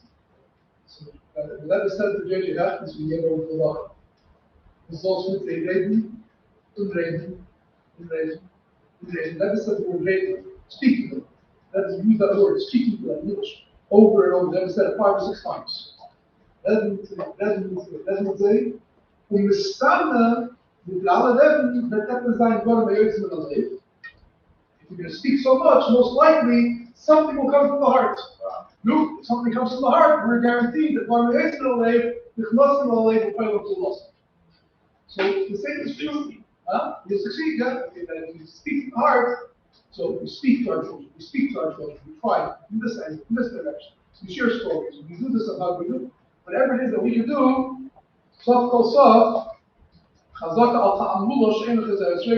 we are assured that when we take action and we invest, that there's going to be a good return benefit. Just to share, perhaps a lot of things that were being said here, I had an experience once when, 2 years ago, we brought out from Yisroel a speaker, the name of Shaya Weber. Shaya Weber is a Hebrew person in Yerushalayim, who is an expert in teaching of Gemara, dealing with special needs children in terms of education, and it was a very expensive endeavor in those days to bring it out from Eretz Yisrael to Los Angeles. And he reached out to another yeshiva here in town, called Yeshiva Isaacson, reached out to Dr. Kraus, and he said, would you like to share the expense of bringing out the Shaya Weber? He says, Shaya Weber? Shaya Weber was my roommate in Torah Das. I didn't know at the time that Shaya Weber's parents lived in Eretz Yisrael. They came to America and they lived in Flatbush. Even though the family had a Shaykh of Chabad, for some reason they lived in Flatbush. He went to Torah Das, then they moved back to Eretz Yisrael. The Shaya Weber came out. He spent the day by us in Cheder, he spent the day in the service, and then the third day we did joints together. So we're sitting in this joint session. And the Shaya is from Yerushalayim, so he wears a kapata the whole week, Yerushalayim kapata. And he was talking, he was sharing different ideas, and he was quoting from different non-Chabad sources, chapter and verse. And if he said something from the Rebbe Rashab, like from Fidik Rebbe, he said it says in Sperlin. He did not mention anything about Chabad per se. Rabbi Kraus introduced him as the host. And Rabbi Kraus said he was my roommate there with us. So there was really no reason for anybody from the non-Chabad community to think that he was anything other than a non-Chabad member. Why? The crowd never asked. Quoted all the early Yisroel, didn't quote anything with Chabad. They pulled him over the shoulder. The teacher that was there, Sunday, later became the principal of the That's the way he was sitting right next to me. He turns to me and he says, while Shai never speaking, he says, as a Chabadsky, yeah? He's a Lubavitch, yeah? I said, yeah, but wie weißt du? How do you know he's Lubavitch? He said, weiß nicht. Deswegen jeder Chabadsky hat ein Stück Rebbe abgefangen. He said, there's something about every Lubavitcher that they have a piece of the Rebbe on their face. And it's so true. You can go to a crowd somewhere in Woodburn in the middle of the summer, and the guys that are there are not necessarily the ones that are fetching a bike in yeshiva, but they're hanging out in the Motzei Shabbos. But you know exactly which ones. That is, who is the Rebbe's a boy? Who is the Rebbe's a girl? Who is the Rebbe's a young man? Who's the Rebbe's a young lady? It's very evident. We're blessed. We're blessed. Just as you can see a needle in the face, you can see a chassid, you know, this is someone that represents the Rebbe. Just know certain Chilosim, Meyer started off the story of Weiner, of he also relates that he once asked the Rebbe, he says, Rebbe, you speak a lot about the story with the Alter Rebbe when he was in prison. The minister asked him a question about Ayeka. God asks Adam, where are you, right? The Alter Rebbe gave the answer that when a person is a certain age and the question is asked himself, where are you? What have you accomplished? What have you achieved? So Herbert Weiner says, I have the chutzpah to ask the Rebbe, Rebbe, where are you in your Ayeka? Your personal question of yourself, have you achieved, have you accomplished, where do you stand?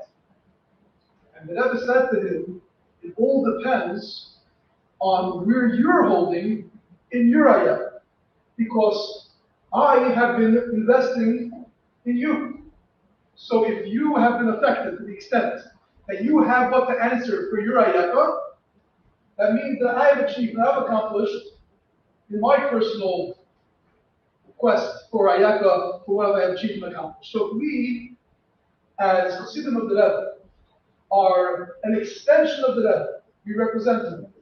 People can sense and smell and see and feel an aura, whatever it is, there's something about this individual, however he dresses, however he acts, wherever he finds himself, and at the end of the day, I can sense that this is an extension of Moshe Rabbeinu manifest in this individual. Then on a day like Shabbat, we look to connect, we look to strengthen the bond of the connection, and to strengthen the identity and bring it out in a clearer and a more manifest way, we ask ourselves, what is it that we can be doing to ensure that the mission that the Rebbe sets forth for us, Yud Shvat, Hashem Yud Aleph, we have a mission to take this world and transform it, and to be the ones to bring the Shekhinah back down to this world. What is it that we can be doing? What is it that we are doing to bring the Rebbe's mission to its fruition?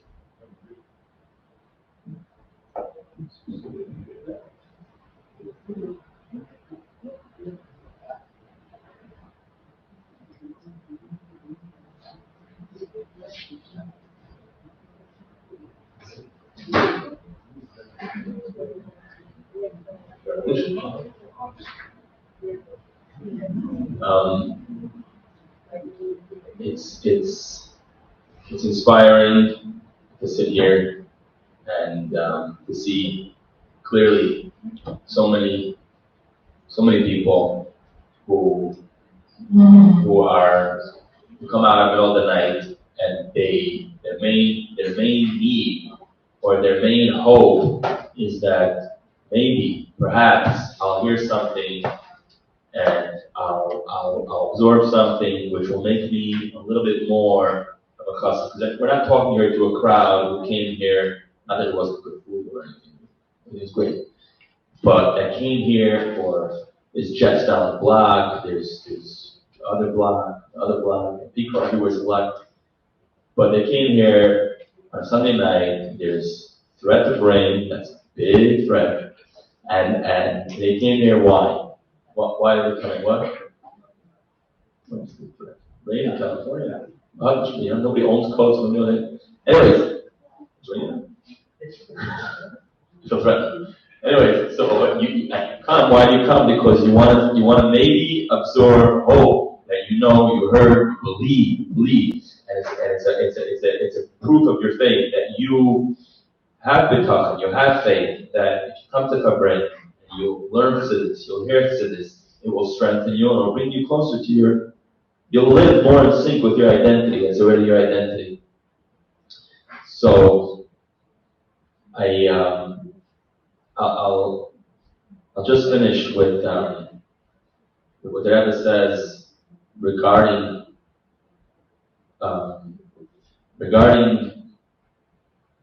where we started already Parshas B'Shalach. And I once standing in 770, and I heard, I don't remember from Brahmins, so it's not what I heard. I saw a video. There's a video there. I was a student. There's a video of Brahmin which you can all watch. And the Rebbe was talking there. The Rebbe said the Rebbe said that it's Parshas B'Shalach. Parshas B'Shalach starts off by Yehi B'Shalach Parei Esam. Parei sent the people away. Nacham Elohim, and God did not take them the direct path out of Mitzrayim. He took them around and around. Penny Nachim. Why do we do that? Why would he make circles? Why make circles around them? Take them straight. And he says because Penny Nachim because if they go straight, then at the first blink, at the first problem, at the first threat, drop of rain, they'll immediately turn around. They'll say, it's not for me. It's not for me. So Hashem takes them around so that they are committed. They're committed. And the Rebbe says that Hashem takes them around is because Hashem doesn't want them to even be afraid. He wants them to know with absolute clarity that they can do exactly what they need to do. And as happens a little while later when they come to the Yam Suf, and all the voices come back with different things. What's my identity? Am I supposed to be back in Egypt? Maybe Thursday is over. Maybe I should jump into the Yam Suf. I don't know what to do. I don't have any answers. All I have is questions. I have more questions and more questions. Like Nacham Elohim. God took them this way because there's really only you're not going to solve every question. But we know that the instructions are clear. Nachshon ben Aminadav, Da'aber ben Yisroel v'Yisrael, and as soon as he heard those words, he just says, I don't need to be told twice. And then it says Nachshon came from Shevet Yehuda, right? From Shevet Yehuda. Anybody? One of the esteemed rabbis here? Yeah, and you. So Hashem made them go in a roundabout way, so they won't be able to go back. Yeah, but the Rebbe says that. What does that mean? In that talk, the Rebbe says that from what I remember, that even if they might be afraid, it's very interesting, that itself doesn't want them to experience that the fear, something to this extent, that the fear itself, that they might be afraid, the Rebbe says is enough for Hashem to take them a different direction. Because they might not be able to handle it, which means that if you're experiencing something, you can handle it. That was sort of what the Rebbe was saying there.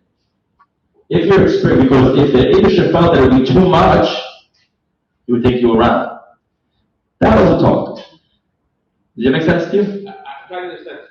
You're finally coming to the panel. Because I can't go anywhere else, then I'm not afraid? No. In that talk, the Rebbe said that because you see from the Eibusher is taking them around, I guess it was in the theme of Ina Kadosh Baruch Hu Ba B'Turnya Ibriyasa, which means that Hashem does not give you more than you can handle. And not only more than you can handle, this was the point. more than you would think you could handle. Because it doesn't say, it said that maybe they'll become maybe they'll become afraid. So what, does that mean they can't handle it? They'll be afraid. What? People can have that conversation. Okay. People want to hear you. Anyways, fine. So the point is, what was I saying before? Remember? That Nachshon ben Mendel was Shevet Yehuda, and Yehuda was from Leah, who had a baby, and she had Reuben, she had Shimon, she had Levi. Reuben represented one experience of understanding Re'iyah, understanding and seeing godliness in one avenue, and Shimon was Shmiya, hearing godliness and comprehending it in a different experience, and Levi, Apam Yilave Ishi Elai, and Yehuda was Apam Oides Hashem, which means I don't have answers. All I have is questions and directions. And I know that I have idea, and when you do that, the sea splits. So it's inspiring to be here, and I thank Rabbi Levin for this evening, and Rabbi Chaim to everybody. And it's like we have one more here, so I'm not taking away. It's one that right to left and middle. But we should all be successful in our shlichus. We should all be successful in our iskashrus and l'chaim. I guess I'm closing up for tonight, so I just want to share one final word. You're gonna close the class? Okay, fine. So Rabbi Mentz will close. So I don't have to close. I want to second what the mayor said to thank Moshe. You inspired all of us to be here, and for that alone, we remain indebted to you. L'chaim Shukayach. Last week, 5 of us, myself, Meyer, 2 friends from the cold state of Wisconsin, the milk, what do they call it? The milk state? The cow state? Something like that. What does it say on their license plate? Cheese state. Milk and cows. From the state of Wisconsin. And another friend from Florence, Italy, joined us here in Los Angeles for a full 22 hours. And we didn't sleep, besides for like 15 minutes here and there. We had each other for 24 hours, a little bit less, and it was incredible. There's nothing in the world that can replace brotherhood and sitting together and enjoying each other's company, which, by the way, is a Chabad Kiddush. And one of the things that we came up with, I don't remember who came up with it, but it dropped and it stuck. We called it kissing the ground. Kissing the ground is when somebody recognizes that they are exactly where they're supposed to be right now. And that's something that the Rebbe talked about a lot, I think.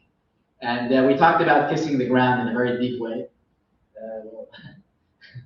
The theatrics will leave for when it's off camera. Some should kiss the ground. And kissing the ground is something that the Rebbe really wanted from us. And that includes what we began with, about the very fact that we landed here. There's so many other options. You know, there are many options, there are many airlines. You can fly many different ways. And here we are, Bashkacha practice. It's because there's something that's demanded from us. This is just our innate quest that a Lubavitcher is always asking, what more can we do? What more is expected from us? What more we can accomplish? What more we can achieve? And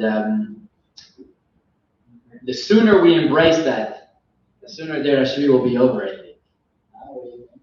So.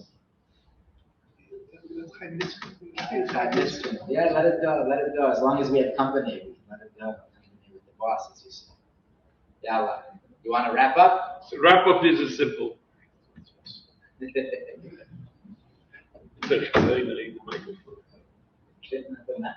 Bottom line,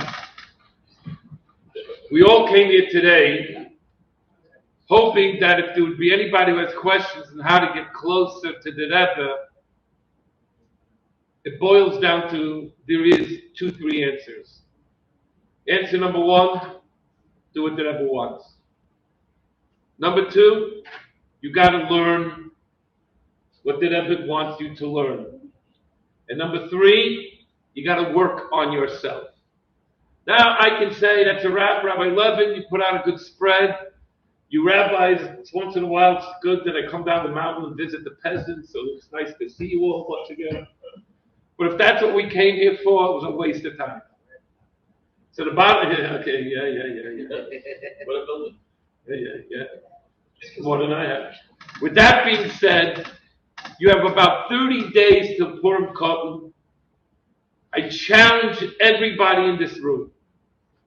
If you don't in your car already listen to Rabbi Gordon Chumash and Rashi and Rabbi Gordon Tanya, that tonight is a waste if you don't start doing it tomorrow. That's what the Rebbe wants. He doesn't want you listening to XM radio, Fox, and CNN. He doesn't want you listening to Avram Free until you learn your Chumash and Tanya. That's the bottom line. You got a problem with Rabbi Gordon? He's a good old American rabbi with a great sense of humor. Seven-layer cake. He's a 7-layer cake. He is seriously a fantastic, and that's the bottom line. You got to live with what the Rebbe wants. You can go and say, one guy can get up to you and say, it's good you ask questions, but we may not have answers.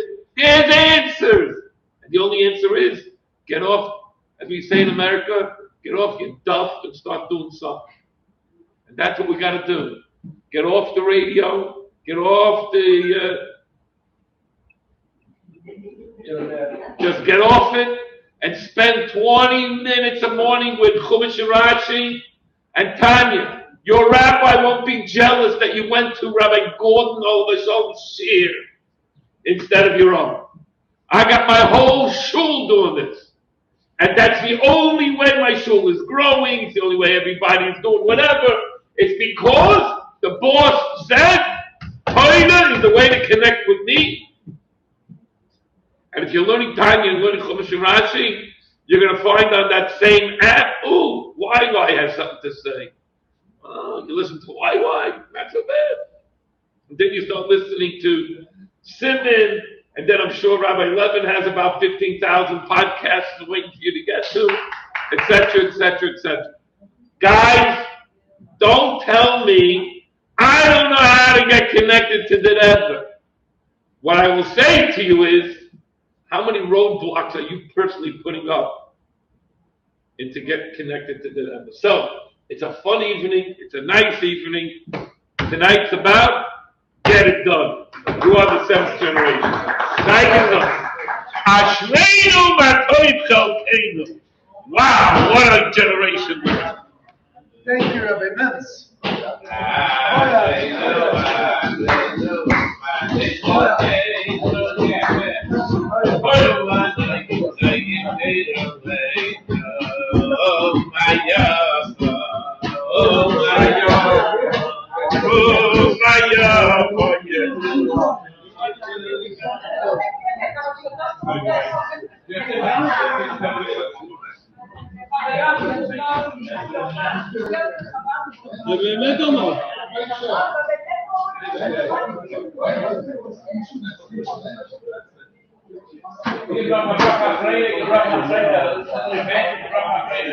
Anyone who watch thank you.